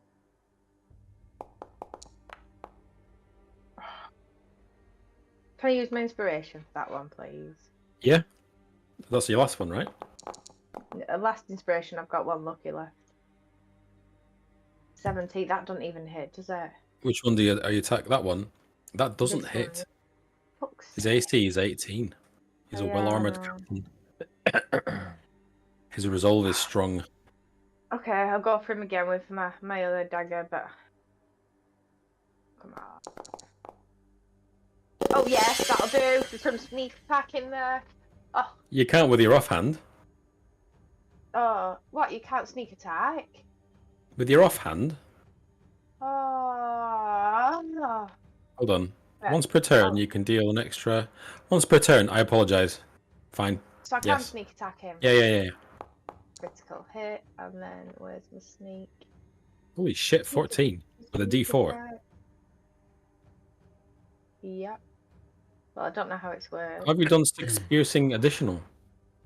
I've just done critical hit. Oh, sorry. Yeah.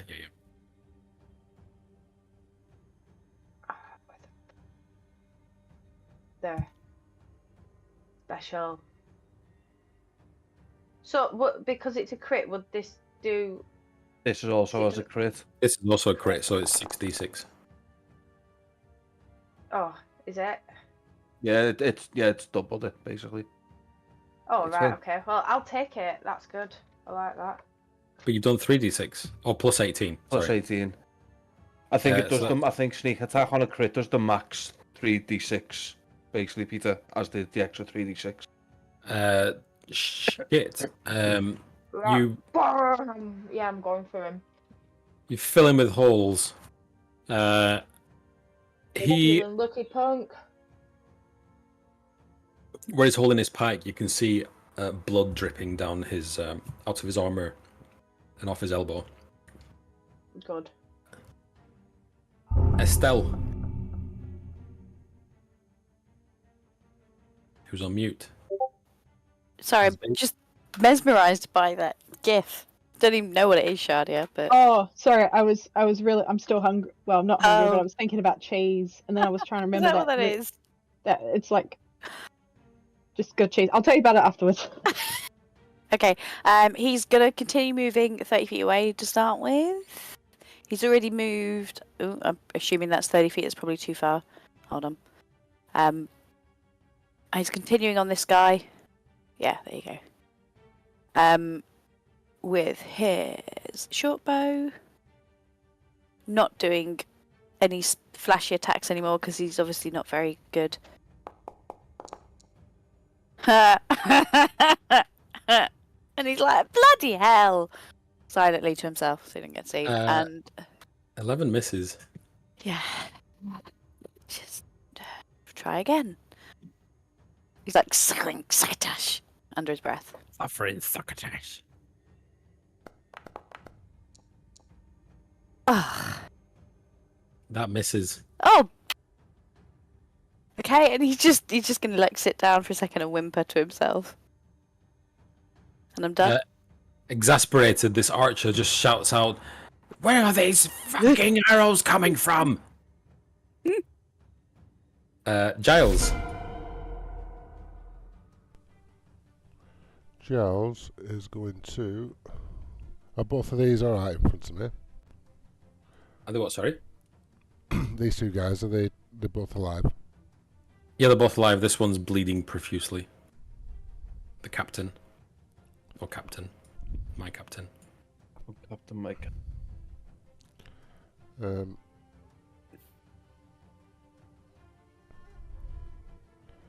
going to do another round of sleep, but I'm going to do my at will one. Alright, so I have no available uses. Oh, don't assume. You've used your at-will one. No, I just retconned it, didn't I, for level 3.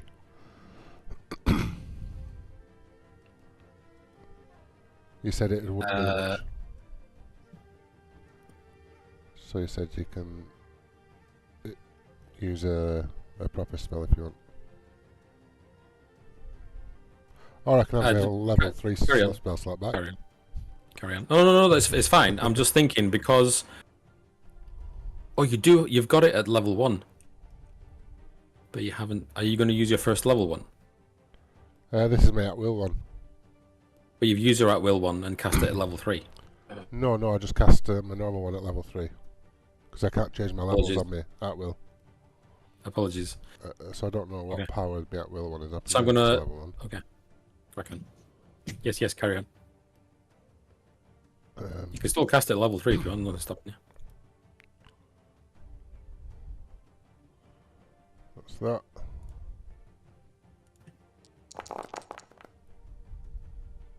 "27 points of sleep damage." Sleep damage. This spell sends creatures to my roll the creatures. The total of how many hit points creatures this spell can affect. Starting with the creature, lowest current hit points. All right. So you rolled 27. It's not enough. Nobody bats an eyelid, I'm afraid. You're joking. I'm sorry. Did you cast that at level 3 as well? Cast it level 15. No. Yeah, at will. No, just me at will one. I think it's level 1. Yeah, he's just above. Oh, Your sleep damage. I'm sorry. I hate it when this happens. bleeding profusely.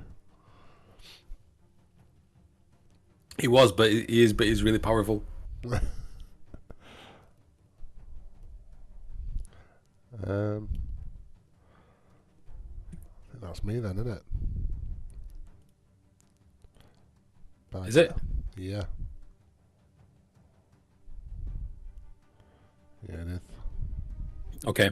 The second in command, still jittery from that weird shadow, is going to attack.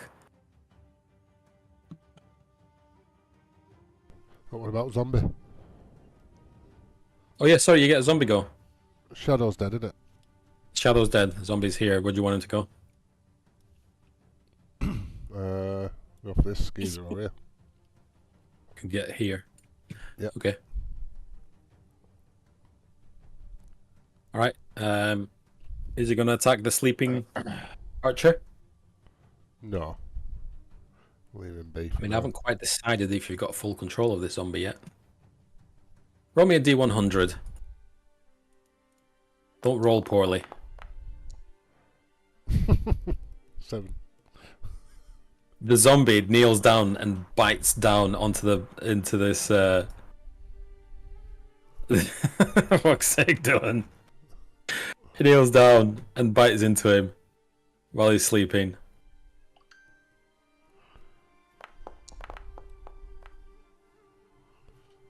"13 misses. Luckily for you, he just whispers into his ear. Right, it's this guy's turn now. Because if it's taking any damage, then they wake up. So we'll leave it at that for now. So this pike guard's gonna attack. I keep saying pike guard. He's not. He's a captain. He keeps saying into the mirror, "You are a captain." 9. He's too jittery from this weird shadow. So the other one is going to also attack.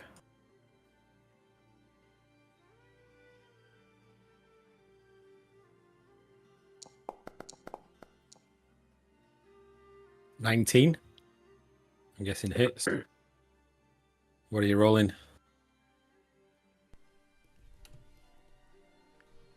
Me? Yes. Who you hitting, Peter? I'm attacking Giles. Right, He's oh, targeted. sorry.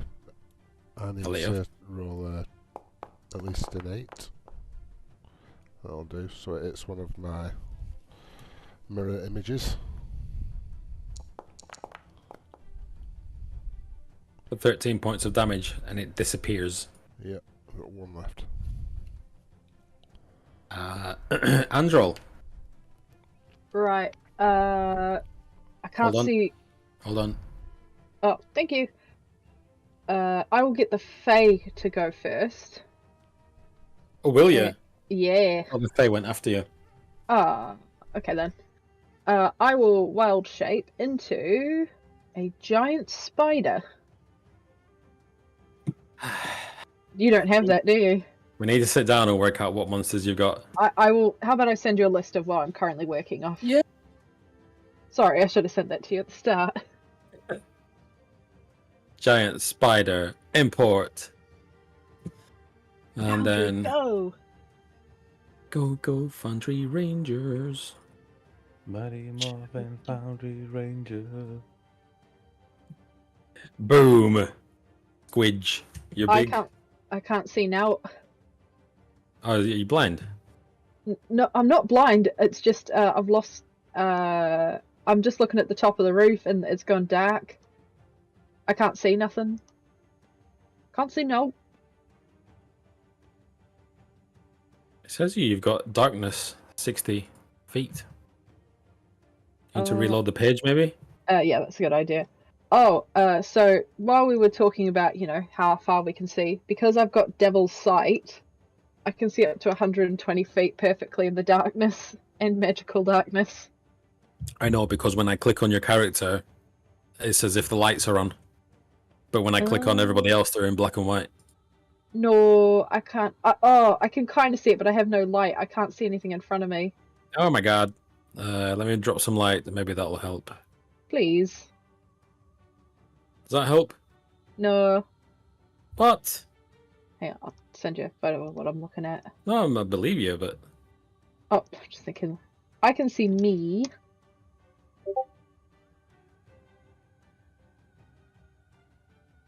you can't even see you. If I zoom in, I can. Choice. Let me go. Daytime. I can. Hey, I can't see anybody else on the. I think you put me on the bottom floor, Peter. Her token has to be on the map with the spider, I think. Type of thing.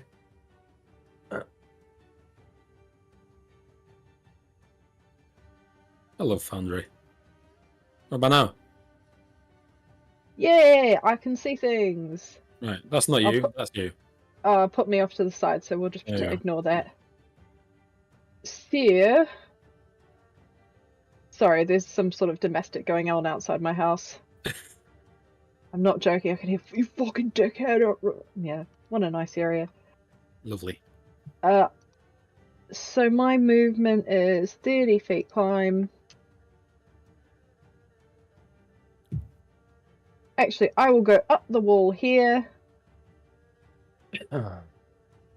And let's just have a little crack at the distance. I am going to... I don't want to say cast, but... Oh shit, it's got to be 5 feet. God. Oh, right, sorry. Range 36 feet. I'm going to... This sounds so horrible and wrong to say.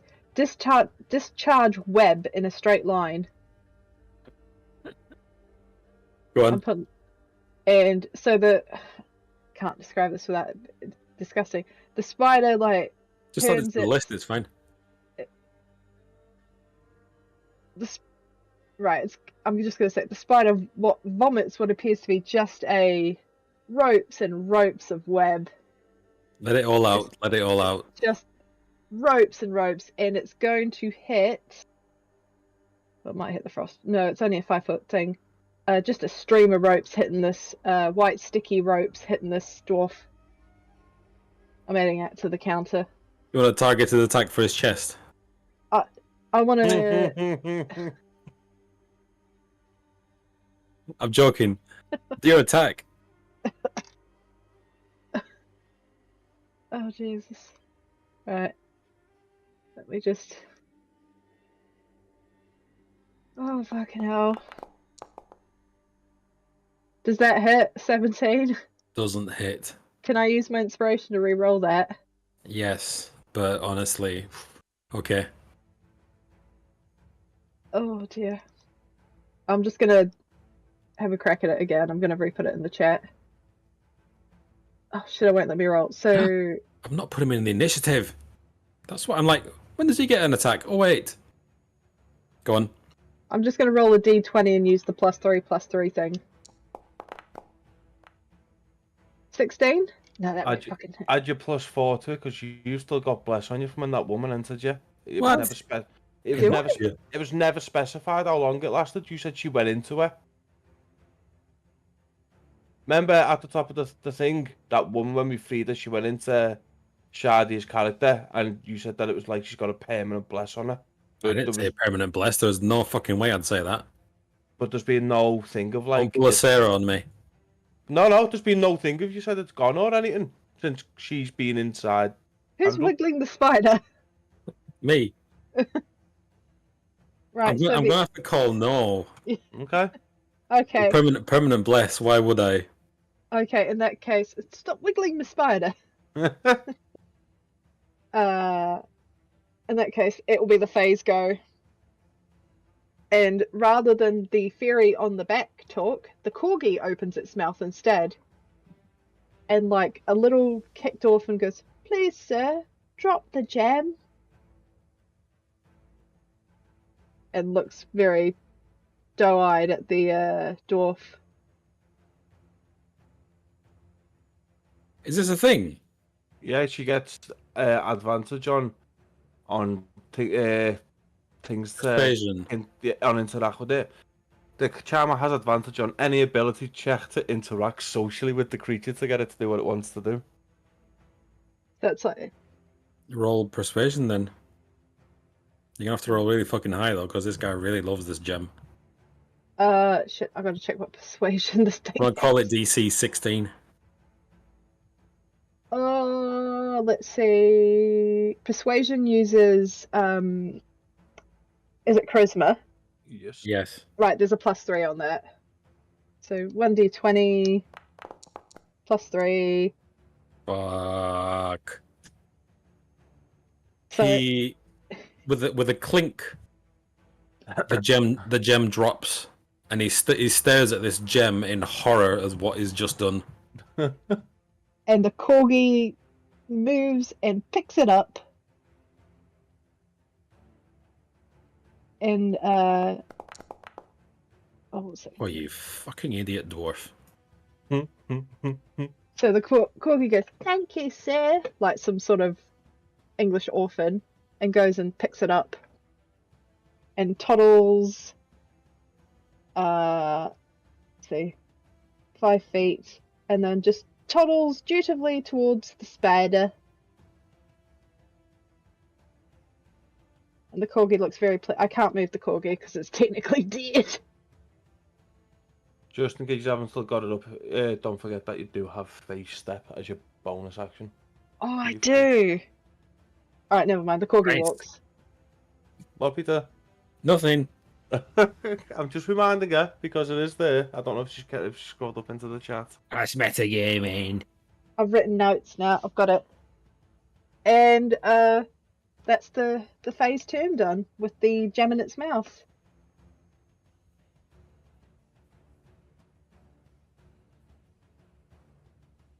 Peter's fucking livid. I'm not I'm living. edit- I am absolutely 100% confused as to what to do with this now because something will happen. It ain't gonna be good. But I need to know what kind of creature this is. What the fuck is a mirthful? It's fae. It's just the nature of the thing. Face It's, spirit. yeah, it's a fae spirit. I'm looking for the creature called mirthful. No, it's a mirthful nature. Sorry. Small fae.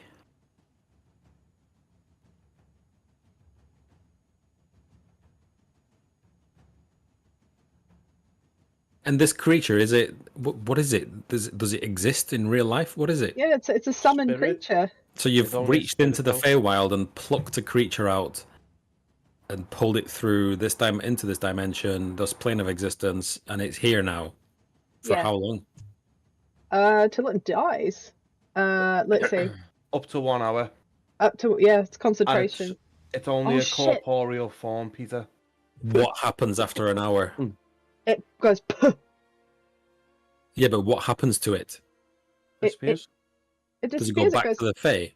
Yeah, it goes back home.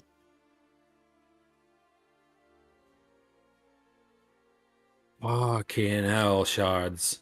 What have Okay, I so done? this is what's going to happen. I think you've just killed the Feywild. So, Let me just, Peter, it is only a spirit, you know. It's not an actual fae. so how is it going to pick up a gem? Oh, okay then. It's a spirit, so yeah. I suppose it just sort of wafts through. No, then that wait. makes sense.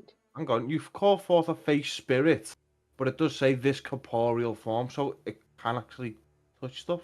It is corporeal then.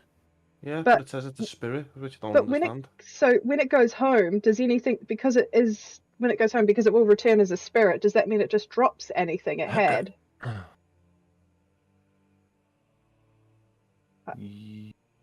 It can't be charmed. Its immunities are being charmed. Can't be charmed. I mean, Peter, it has a physical form in this world, but if it goes back home, I've got nothing against what you've done. I'm just trying to work it out in my head because there's more knock-on consequences later on. And do you have a backup character? what? No. Okay, let's deal with this. So your corporeal Fey spirit, which I don't know what it looks like. Oh, it looks like Phaedra with on top of a corgi. Does it pick it up in its mouth because it's the corgi? I mean, yeah, the corgi would pick it up. Okay, the corgi's eyes glow. There's a flash of green as it bites down on this gem in its eyes, and then they go dead on both the Fae that's riding it and the corgi itself. Just the eyes just go dead, and it does run to your side, but then it doesn't seem to respond to you anymore. As this corgi begins to growl and its teeth begin to grow, and in fact the entire thing begins to grow and kind of stretch out of its clothes. Can I drop concentration? Yes. On the Fae. Yeah. Okay. You drop your concentration, so it should disappear, but it fucking doesn't. Oh no. Is that your turn? Yes, I have nothing left. Oh, it's going to get so much worse. Let's No. go back to. So it was your turn, and now it's. So during the meanwhilest, there's one archer left. This archer sees this is his undead friend lurching towards him, and is like, "Gildruck, no, no, this ain't worth it." And she also legs it. Just no interest in staying around. As the dwarves, the two dwarves, the captain and his second in command, just curse at the fact that their backups just legged it. And it is Grog's turn. So I noticed a through the change in the dwarf now that he's dropped the gem. He just stands there, he's just completely dumbstruck at the fact that not only has he dropped this gem, but something's picked it up and run away with it, and his eyes just follow it across the room. Okay. As my free action of speaking it, I'm going to say to, I'm going to see if he responds. If I say to him, yield. Does he respond? Is that your action? No, that I'm speaking to free action, innit? Okay, so in that case I'll have to deal with it on his turn then. Okay. And then I will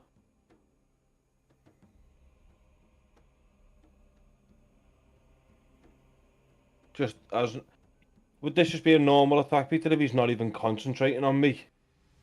Or would it be with advantage or what? If he's just following this? Yeah, have advantage. You're gonna fucking need it. Even you. 25. That hits. Just. Fuck's sake. 6 damage, and then I'll attack again.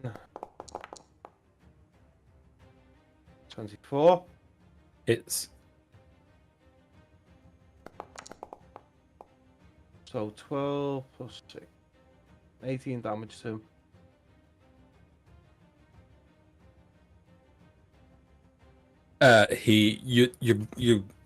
You're slicing at him with the Jarl's axe, and he seems completely unfazed by it. I mean, that your hits are landing, but he doesn't respond. He doesn't shout, scream in pain. Doesn't grunt. Nothing. Okay. That's me. Whose turn is it next? Back to the lower level. It's Arya's turn. Who's on mute? Sorry, I'm coming back. So yeah, I'm still gonna go for this dude.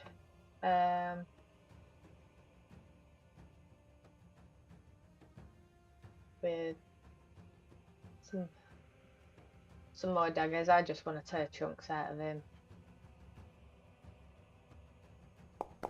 You seem to have a personal vendetta. That's not gonna hit. Well, he's been attacking my friend, so I'm not liking that. It's not gonna hit. Not gonna hit. Okay, yeah. Could run away. Oh, Yeah, I can do, and I can also do as my bonus action. So, um, disengage as my bonus action. So yeah, I'm gonna disengage, and sorry, Giles, I'll be back. And I'm gonna go. Savage. Is there still that guy up there? Is he? Yeah, fast asleep, snoring away. The Oh, zombies just he's trying to fast gnaw on him. asleep. There's a zombie up there. It's trying to gnaw on the guy. Okay. I kind of go around here, like with my head peeping out, seeing what's happening with Giles and these two. Oh, I don't know. I might have gone too far then. Sorry. That's all I right. didn't even measure it. I just guessed. That's good. Though 30, yeah. That's Okay. where I'm at. You brave Sir Robin it out of there and leave Giles one mirrors Yeah. to his fate. Estelle. Sorry, Giles. One more. I'm not quite sure who's left. Is it just the two pikemen? There's the two dwarves down here and the sleeping one here with the zombies about to bite into him. Which one can't I hit? You can hit all of them. No, because I'm still frightened, aren't I? Oh, sorry. Yeah, you're right. This one. The big guy. Going to the guy next to him then. Bonus action to move Hunter's Mark, and I'm gonna shoot him with my bow. If I can find it, hold on.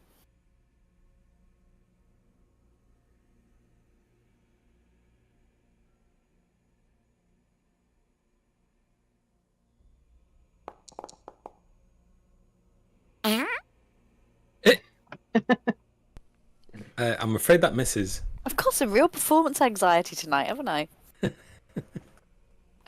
He's like... He'd rage if he could, thinking of Grog, and he's just gonna shoot him again. Because really, if no one needs healing, I'm just a shooter. From one extreme to the other. And he's like, bloody time. 4 plus a D4 or D6 for Hunter's Mark, hold on. I think it's a D6. Have you put Hunter's Mark on him? Yeah, it was my bonus action. Said it when I moved it. I did say it. So that's 17. Do I? plus- Shall I roll the D? Yeah, 1d6. Does Hunter's Mark crit or not? Don't think so. It doesn't say it does, so I'd assume not. Okay. I think it does, you know. I was under the impression because for the paladin, the smite crits. Yeah, Even- yeah. I think when I was playing a ranger, the hunter's mark critted as well. When I I Doesn't think say it's it. already added the hunter's mark because if you look at your piercing damage, it's done 1d6 plus 6, which is your secondary damage, and then plus another 6. Yeah, because that's my Oh, was that's it? bonus, isn't it? 1d6 plus 6 plus 6. Surely you have to roll the D6. Yeah. in fact, It I wouldn't. don't know. It wouldn't know that there's Wouldn't Hunter's know, Mark because there's no. No. So You're yes, not weird. targeted it. No, weird. 21 damage then.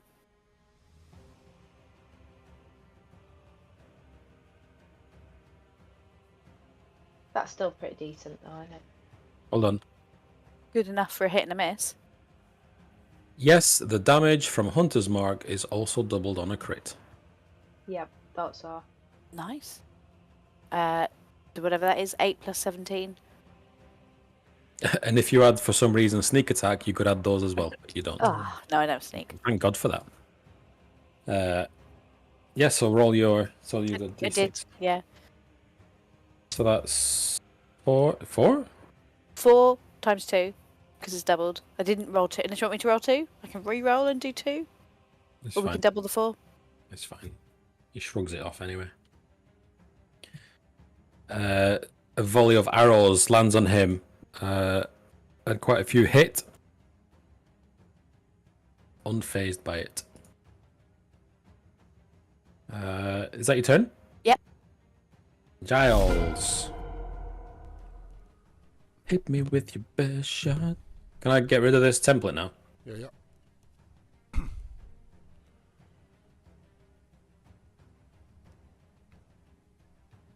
Do the roar.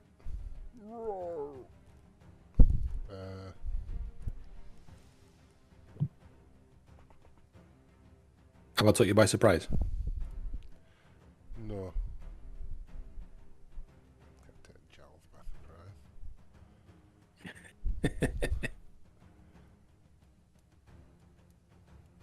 I'm going to get stabby with this one.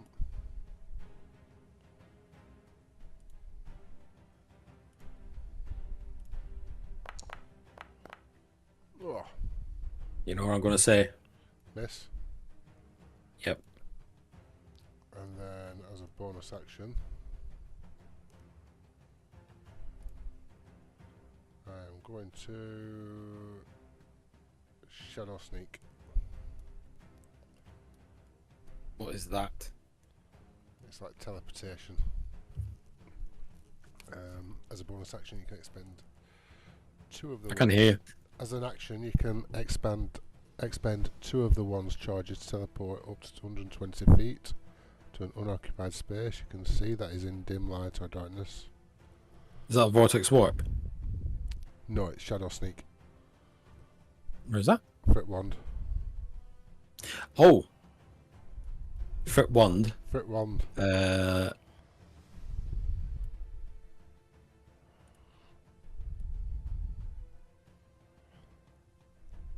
Where do you want to go? Here.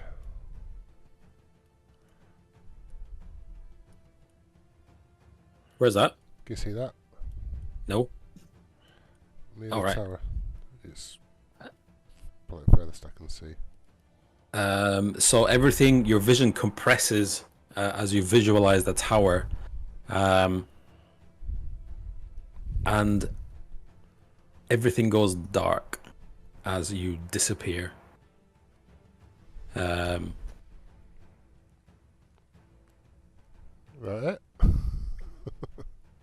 Sorry. Bye. You disappear. No, it's not just that. Let's go to the waiting room for a moment. Blinking heck.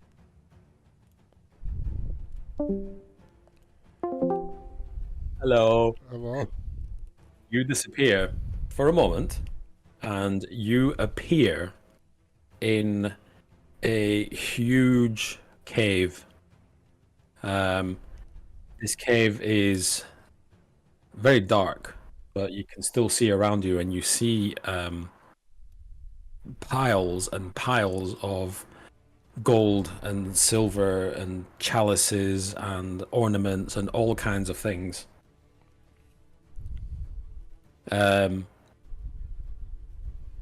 As from behind one of the piles of gold, a deep dark dragon appears.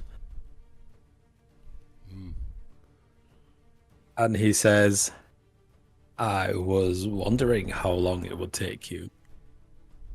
They call me the caretaker. The caretaker. What do they call you?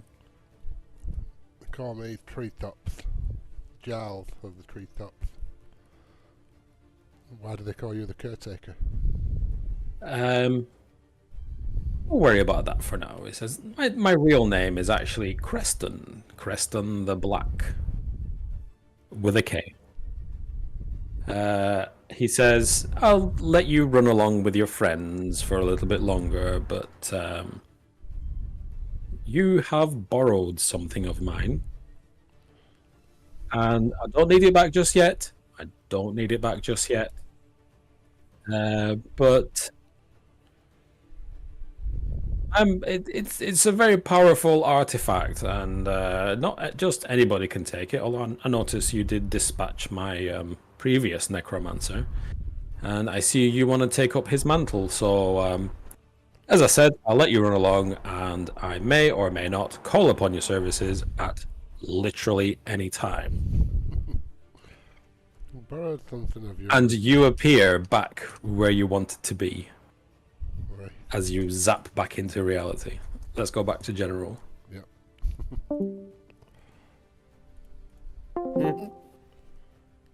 We weren't metagaming, promise. No, we would have it. There's a game plan. It's a game plan. Fine. It's fine. That I was want to perfect. die. That's again what happens when DM's away. Never. I'm scared.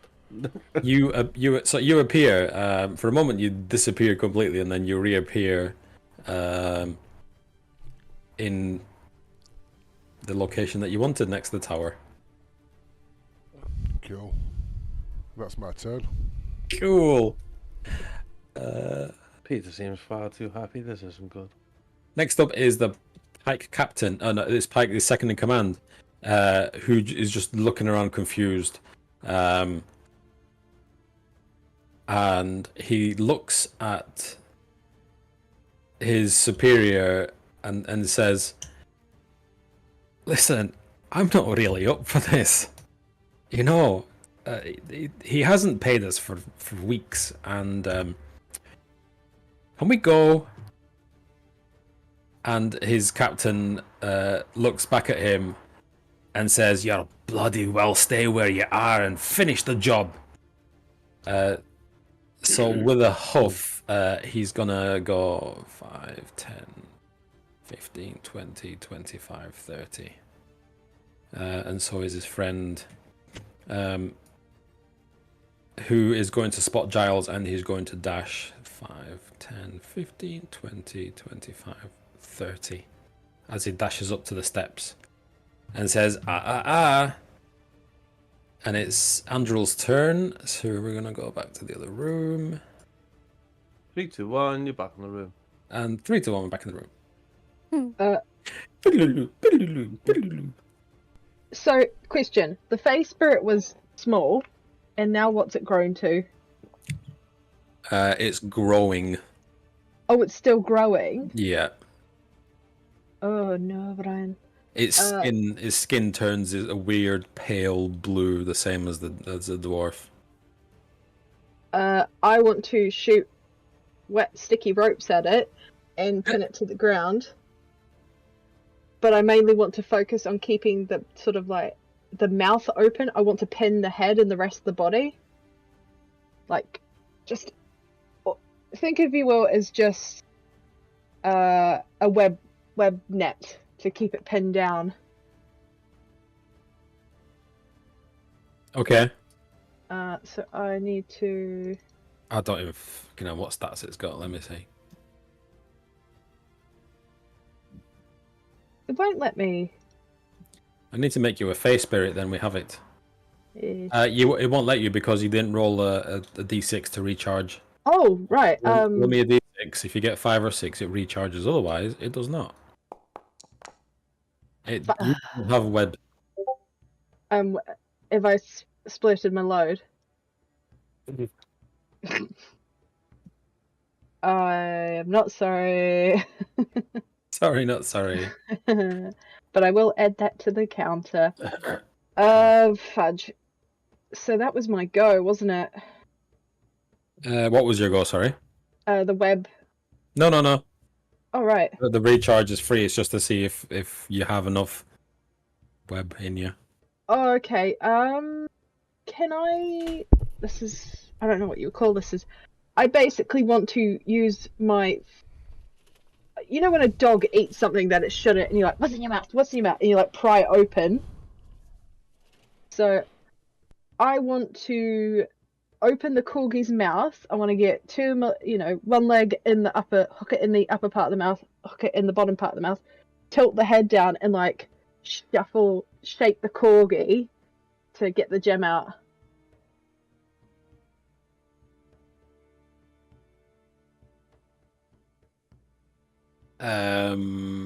Let's have a strength contest then. Oh no! Because it is a grapple, really. Yeah, it'd be a grapple, but it's yeah. So it's +1 for me. So we're gonna go roll. Oh, 5. It's just an ability check, isn't it? Yes. Oh, yes. Normal. I win. Are you taking this gem? No, I'm trying to I'm trying to tip the corgi up and get it to chuck it out. Because it was in its mouth, so I can't assume it swallowed it. Because all it did was go, The corgi drops the gem. Lovely. But you notice that its teeth have grown razor sharp. Like, you don't hurt yourself, but you cut your mandibles on its teeth. Okay, is the corgi still growing, or is it sort of settled? Well, it's slow. It's not like it's not rising like flower. That's the wrong end. Really, that's very slow. It is rising like flower. It's very, very slow. Yeah, it's not like Bruce Banner hulking out, is it? No, not yet. Oh, I mean, what? what? So the gem's out. Good. So is the corgi docile, or is it just like? It seems to be stunned. Right. I'm by gonna fact hold the that it's not. grapple. You're gonna hold it, okay? I'm I gonna mean, hold. grapple is holding. That's fine. And that's it. Hold. That's the end of my turn. It is actually Gronlar's turn because he hasn't had like two turns. Who is going to incur the wrath of Grog as he runs past him? Wait, did he respond to me question of yielding? Uh, I did ask him and you said that had to be done on it. you're right. He turns to you and he says, "This is my land. You are interlopers," and runs. You silly bugger. Oh, you're gonna need to put him next to him if he's not gonna attack him. Never mind. Normal attack, is it? Or is it with that? Yeah. Attack. 20. That 23. hits. 10 damage. Okay, he takes that damage. Still unfazed by it. He runs up to the corgi and picks up the gem again. And he holds it like Gollum, like, my precious. Okay. My go. Filthy, dirty hobbitses. Yes. Okay. As he's done that and he's distracted, I'm gonna whip my dimension shackles out and go and slap them on him while he's distracted with his wrists These out. dimension shackles. Boop. And I'm just gonna slap You them like the fucking world. You like America, on him. world police, Yep. plains police. Fuck yeah. Because he's completely distracted with this gem in his hand, and he's made up he's got it back, so he's not going to be paying attention to me. So I'm just going to, boop, dimension shackles on him. You put the shackles on. Now, you can choose what you're going to do next. Well, he's going to drop the gem when he... Theoretically, no. Yeah, because he phases out. He phases to incorporeal with the shackles on. Phases in and out, doesn't he? If you remember when she had it on, she was phasing in and out, and I could only grab her when she phased in. So when he phases out, he's going to drop the gem. But that would mean he drops everything on him, and that's not happening, is it? Unfortunately, I don't have many instructions on dimension shackles because it's specific to this adventure, and this isn't in the script. So what we're gonna do is roll a D100. Don't roll low. Okay. Let the dice decide. 94. I did not roll low. He drops the gem. It clinks to the floor again. Okay. As the spider is holding, for some reason, is holding this corgi's mouth open. You can see the eye of the corgi is just fixed on this gem. I am going to drop my wolf's head garment over the gem, so something's on top of it, and then I'm going to pick up the wolf's head, so I'm not touching the gem, so it's nestled inside it.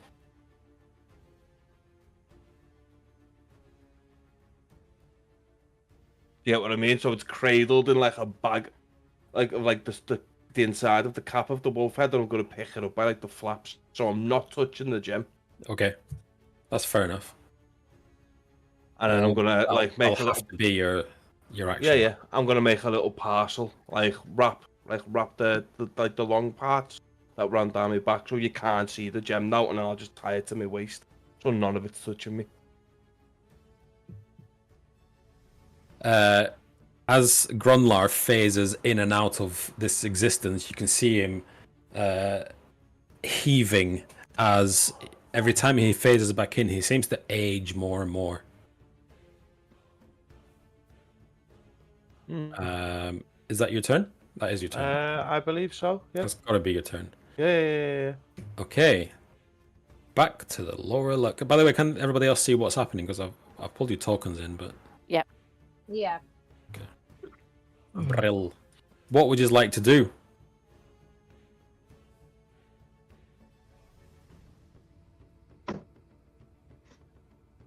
One dwarf... oh, sorry. It's... shit, it's Arya's turn. Apologies. All right. So they've all dashed up there. Arya's probably gonna dash after him. So that's like. Okay. Approaching, you see Fanra and the other two. You see them walking hurriedly towards you. To me. Well, not towards you, but towards your location. All right. Can I kind of go that way and then miss? No. Like to here. Where, sorry?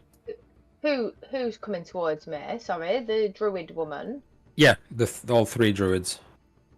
Oh right, okay. Yeah, I think that's as far as I can get. You're gonna take an opportunity attack. I'm gonna. Mm-hmm. I haven't gone in 5 feet with anybody. Well, you'd have to go around the battlements, and there's a dwarf standing right there. Oh right, okay. Yeah, well. Unless you're telling me you're vaulting the battlements, in which case I'm going to need an acrobatics check to see if you fall over or not. You should be good at that, surely. You're the rogue. You should ace this. I'm not very strong. No, yeah, go for it. You don't need strength. Acrobatics is dex. Acrobatics is dexterity. Oh, is it? Sorry. You've got +3. All right. Yeah, go on. I'll give it a go then. You don't Oh fall yeah, over. acrobatics. Flat 10. What am I looking at? Do it. You can do it. You can do it. Oh yes, she did You it. vault it. You vault it easily. Nice. You're the rogue. Yeah. When I don't roll that ones. Yes, that'll do. Right. The worry in your face. Oh dear. I like the worst look. Esther. Anyway, right, I'm happy with that. Which one's the big bossy boy that I can't hit? Yeah. You can't go towards him. Can't shoot me, but no, I can't shoot him. Which one is it? You can't go that way. That way, okay. But I can go that way. Get this one. And you could try. Oh, that's true. Here come the ones. You can certainly try, as Matt Mercer says. I'm gonna so he'll still have Hunter's Mark on him because I've not moved it. Yep. I will short bow him. You will not. I will short bow him. These are bad rolls today. Statistically bad. Okay, there you go. That's statistically good. For probably 2 damage plus 1d6.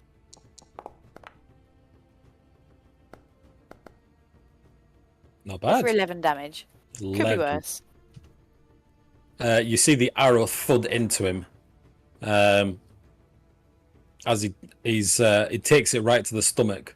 And he's like, oof! And he looks up and his resolve is wavering.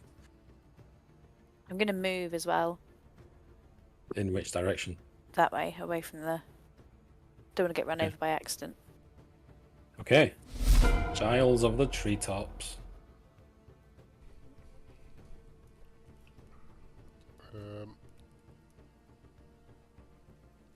to short bow him.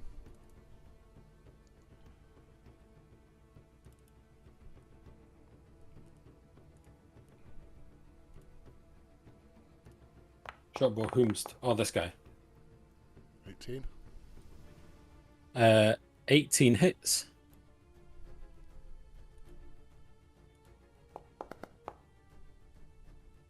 Seven points of piercing.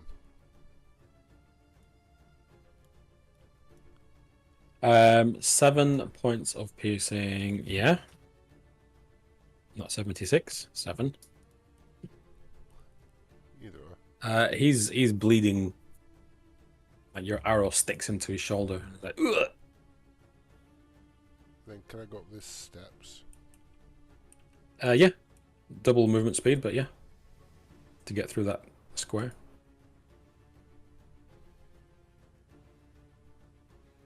Yeah, I'm going to sort of stand in the doorway like half in, half out. Fingering both pies. You stand in the doorway while you're blocking him? Yeah.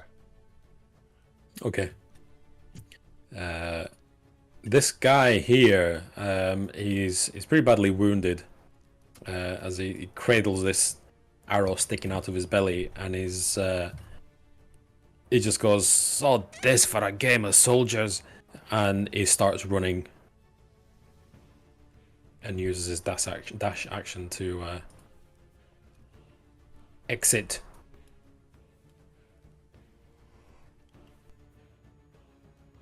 Next up is the captain, who turns and sees his ally running, and shakes his fist, and he is going to. His resolve isn't exactly fully operational, so he's just going to go for Arya. Why not? Easy pickings, right? Who have I got targeted here? Dylan.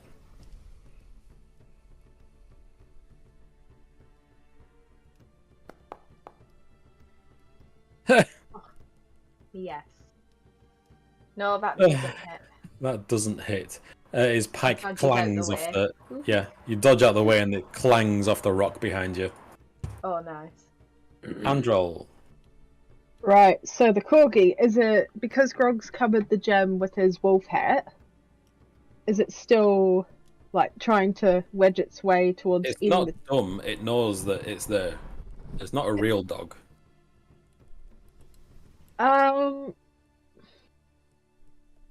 So It's not like, "Where's the ball? Where's the ball?" And they run around going, "Whoa, I don't know what the ball is."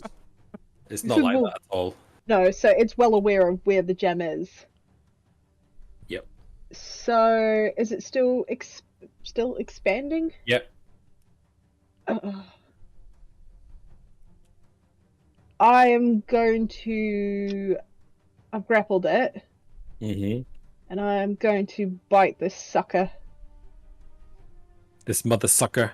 This mother sucker. This thing has multi-attack as well, if I'm aware. Maybe. So. Okay, this is how I want to do it. I've actually drawn you a picture, Peter. Oh. For effect. Is it?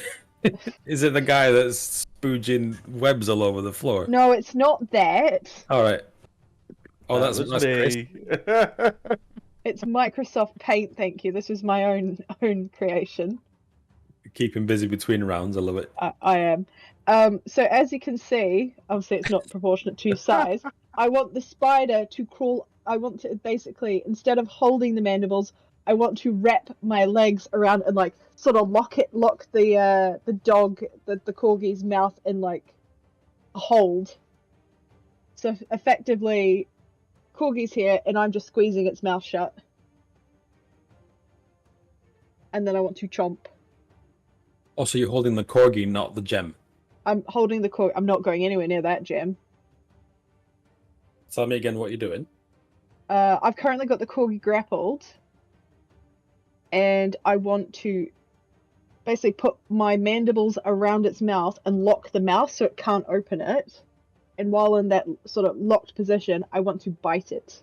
So I basically want to, yeah, it's like the effect of I'm holding somebody in a headlock but biting them while I do it. If that...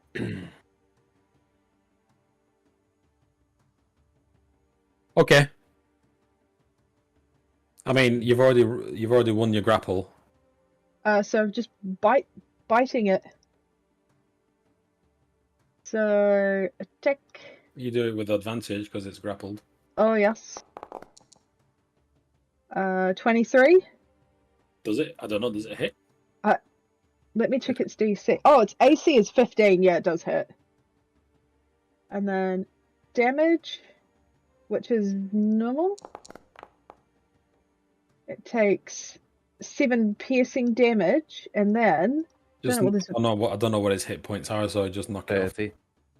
it's got 30 hit points. So we've got down to 23, and then I don't know what this versatile thing is. Oh, it's poison damage as well. Let me just quickly. Sorry, I thought this thing. Let's see. Giant spider. Poison damage. Oh, okay. So you have to succeed on the. You'll have to do the DC con save, Peter. I don't know what my con is, but does 19 plus something do it? You've rolled my con. Did I? I just rolled. Yeah. Sorry, I just rolled a d20. I think I just had you highlighted. Oh right. Let me just check. 19 plus something. Con is +2, so yeah, it passes. So it doesn't take any poison damage. It resists your poison. It resists the poison. And then I'm not sure, Peter. Does a giant spider get multi-attack? I can't remember. Does it not say there? Features. The sheet I'm going off doesn't give me much. Web. Spider climb, web sense, web walker. That's it. No, in that case, that was more one and done. I think So they're fairly low CR, so I can't imagine them getting multi-attack. No. So, yeah, Grog just sees, beside the phasing old dwarf just coming in and out conscious, just sees a spider wrapped around a corgi's mouth, biting it. And I'm done. I'd say it's Gron last turn, but he has been arrested and taken to jail. As it's the end of the turn.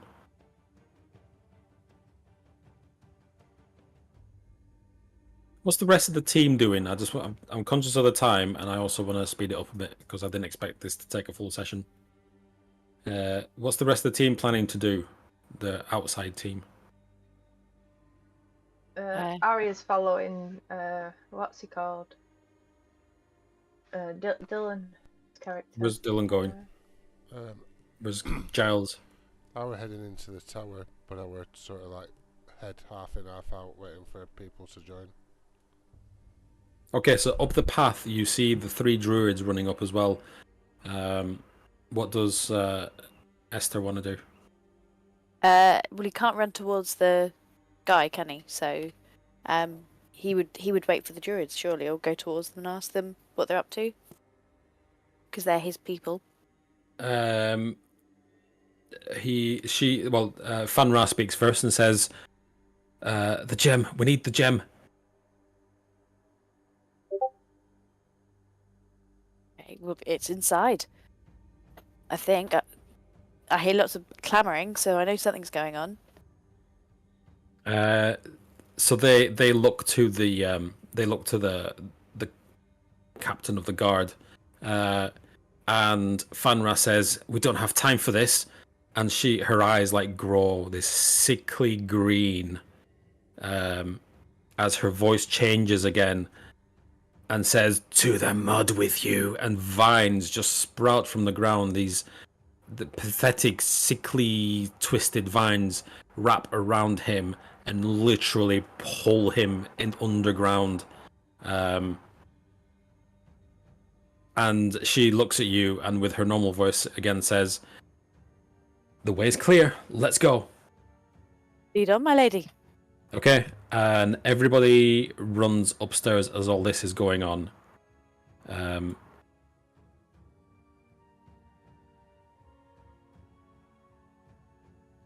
Everybody else hears footfalls running up the stairs. There's not much combat left to do. other than resolve this situation. So, you hear footfalls running up the stairs, and Fanra appears at the top, just trying to take in what's going on and looking frantically for the gem. And she says, "Where is it? Where is it?" As her voice deepens and gets ever so slightly angry.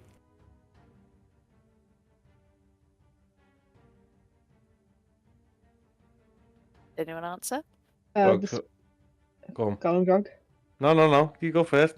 The spider is just looking over, but is currently preoccupied with the restraining the corgi. Grog's gonna look at it and go, seeing this gem do awful, awful things. Just to see what she replies back to that at first. She says, "I know. Only I can bring it back under control." Grog will take it, the wolf head, and hold it up and go, "I dare not touch it," but it's in there. As you hold it up, you hear it. You look up. Weirdly, storm clouds are gathering, and you hear thundering and lightning.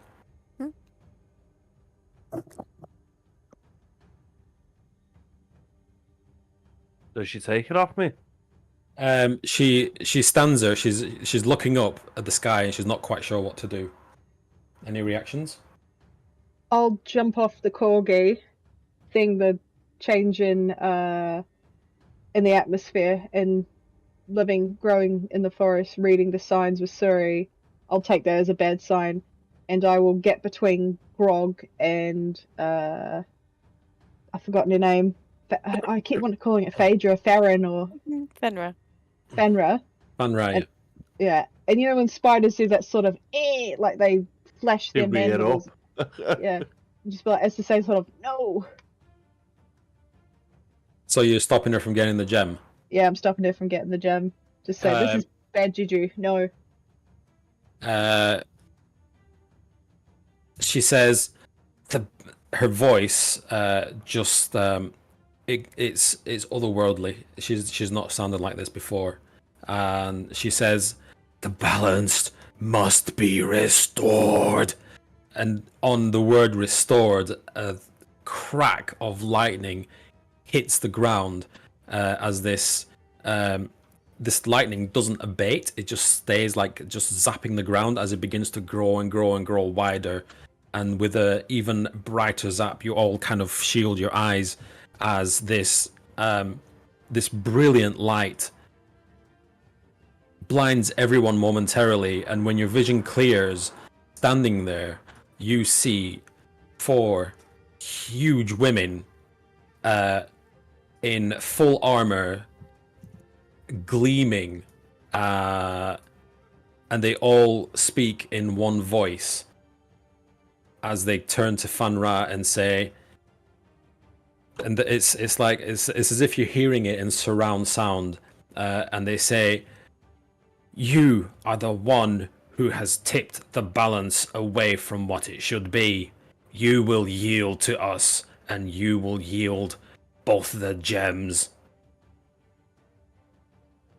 And they're all holding spears, and these spears look fucking mean. They're like 20 foot, and they simultaneously wrap them on the ground. And they say, "This is the law. I am the law. I am the law." So Grog's still Adrian! got one, hasn't he, in the wolf head? Because she didn't take it off him. Yeah. Yeah. What do So- these women look like again? Sorry, Greg. The only description I can give them is Valkyries. The Yeah, Valkyries yeah. are called in. Right, okay. From any sort of teachings and stories that I've been taught in the forest, would I have any inclination as to who and what they are? You may give me a nature check. Can I? You have to roll pretty high. Do I have to? I'm going to use me because I don't think the spider. Do I use my stats or the spider stats? Because I'm just You a use spider. your stats. That's... Yeah. Does the spider know anything about history? I don't know. You I just never know. use eyes. Spider might be well read. Maybe. Just use Please your. be good. No, 11. 11.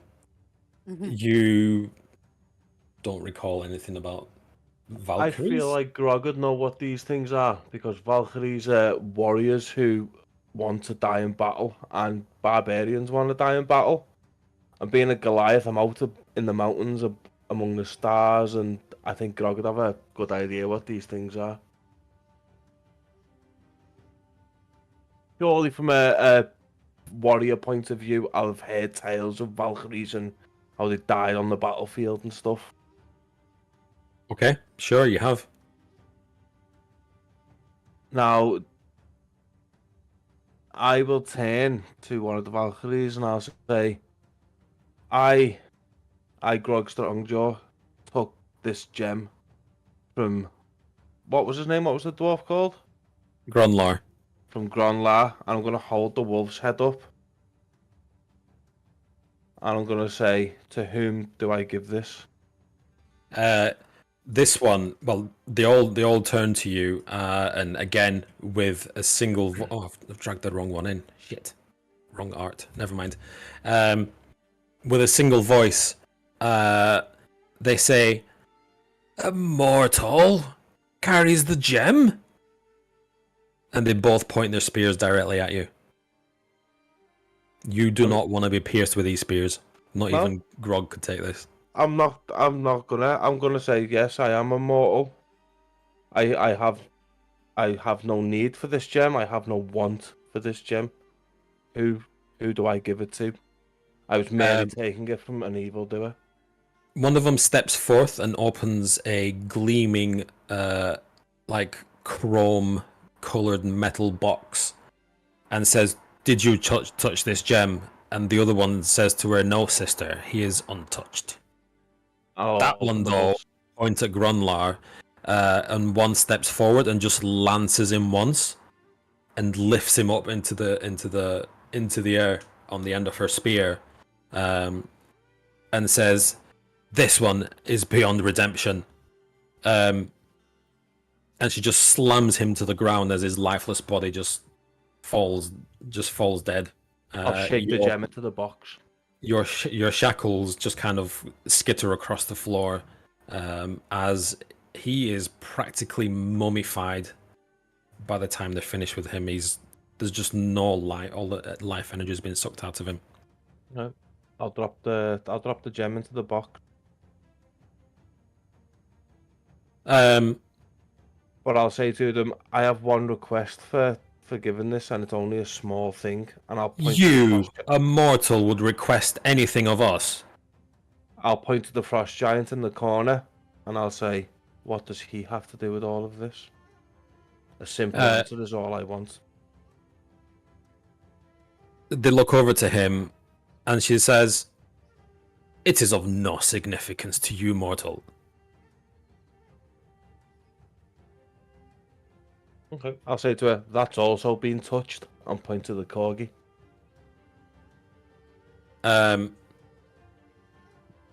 She looks at it and she says,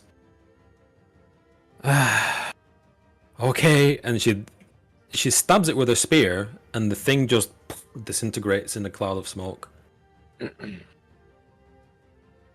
And she looks puzzled for a moment and then shakes her head. Are there any other reactions in the room? I'm just gonna drop wild shape because I'm naked because I've been wrestling with a overgrown corgi. Okay. And these women seem like they know what they're doing. Estelle would look at Sidra to see what she's doing. Reacting. She is just looking at Funra with concern, like almost about ready to burst into tears, as if she knows what's coming.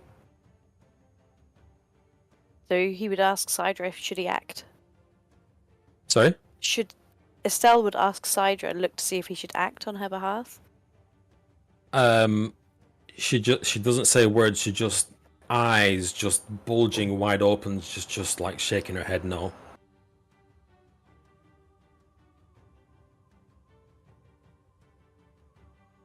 I'd like to blow on my whistle, please, Peter, by the way, to get me bullet out of her back, because it gives me the bullet to her to care for.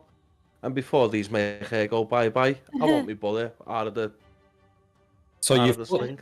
wait, you've put the gem in with the pet. No. When we left for the tower, I gave the druid goddess the bullet to look after.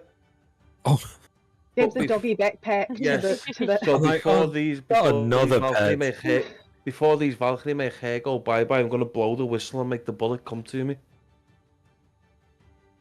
Keep it out of danger. All right. Who's got your pet? Enra. Yeah, that one. Oh, Fanraz got it. Yes, that's what I'm saying. I want to blow me whistle. I can sense what's gonna happen, so I'll blow me whistle and get me bullet pop over to me. It jumps out of. Is it a sack it was in? Yeah. It jumps out of the sack and it runs right up to the very first Valkyrie that it comes across, and starts licking at her feet as she kind of brings her foot up to try and get out of the way, and she says, "What is this? What is the meaning of this?" And she lifts she lifts her spear and like starts kind of jabs, but it's like, you know, that you try and jab a chicken nugget and it's not having it. Yeah. And she's like that, and it's just bouncing out of the way. I'll walk over and just scoop it up under one arm and go, it's my pet. It's harmless. He likes you. She just looks at you disdainfully, like such a dirty creature. And back to business. They all turn to Fanra and they say, "You know that divine judgment awaits all who tamper with the balance of nature, don't you?" And like someone who looks like the jig is up, she drops her staff to the ground. The final gem kind of rolls out in front of them, and they look down, and one of them kneels down and she says, "This is balanced," and leaves it alone. And they say, "You do not belong here, spirit." And Fanara just turns to you all and says, I just wanted to keep my people safe." And they all like put their hands on her shoulder, and with a whack of an electricity charge, they just whoosh, disappear off along with the spirit. Nice. That means there's only 3 things left to do in this room now.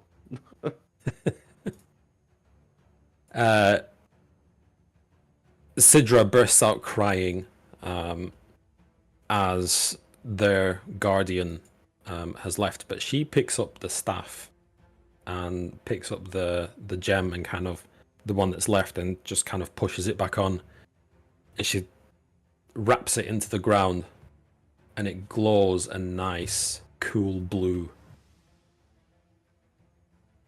At the same time, you hear the frost giant just breathe his last. What's happened to the bit twig? What?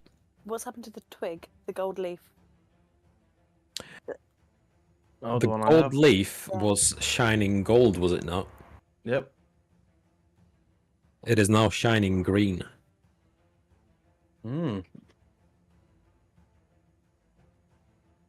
Estelle's going to turn to Sidra and say, "Are your people safe? What does this mean for you?" She says,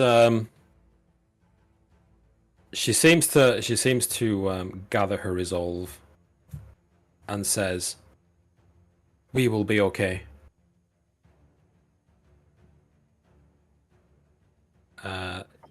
She says to you, Estelle, she says, "Estelle Darkfoot of Clan Amberheart, you are hereby released.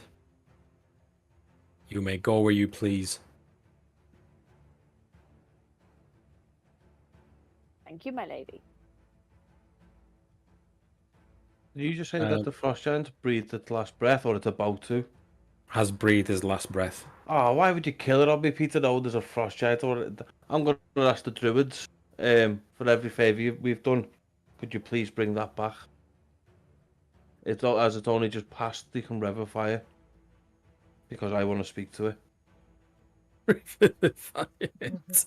Or you, we did you a favour. You Yeah, Yeah, revivify we've just that. done you. We've just done you a favour and got the gem. We got the gem. We done what you asked. Bring that back. She says, "It is not, as you just saw, within my remit to tamper with the balance. But," and she looks around kind of half playfully, she says, "I think his spirit might still be here." And she kind of twirls this staff around slowly and then faster and faster as this blue light begins to get brighter and brighter. And eventually you can see, standing above the body is a very proud looking frost giant. I'm gonna pull my axe out and plant it right in front of me, and as I do so, I'm gonna whisper, come forth, great Jarl," and hopefully the Jarl's spirit does, like where it's like a spirit show off. So he's standing there, and then the Jarl's gonna be standing behind me now, because I want this frost giant to know that I'm no threat, and that I'm a rescuer of souls. If this was the end scenes of a movie, the camera would, zoomed in on you, would pan back, and standing behind you would be yet another proud looking frost giant that is the Jarl. And he will step forth and put his hand on the frost giant's shoulder, and the other frost giant will respond by putting his hand on his shoulder, and they'll touch foreheads. And the one, his name is Hruf. Hruf, Hruf. He will say to the Jarl, will say, I should have left this plane a long time ago, brother. You still have some way to go with that one. And points at you. And he says, "Why did the Valkyries not see you?" And he just winks and also looks over at you. And the Hruf gives him like a knowing grin. And he says, "You'll go far." And he looks to you, Grog, and he says, "There will be a place for you in Valhalla when you are ready." Grog's gonna raise his great axe and go rest, brother. Which is the Goliath for rest well.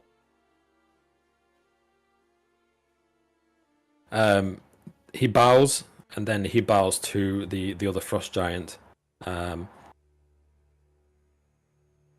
And with that, Sidra stops, turning her staff around, and he looks up to the heavens as he fades away.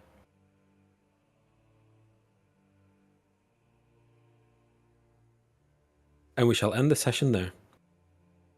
Because it's 10 to 12. Oh, Before we marathon. do, can I just pick up the shackles, please? And then we don't forget them. Sure. Oh. Yeah? I was just expecting 4 women to come from the heavens. No, Not neither was I. expecting- That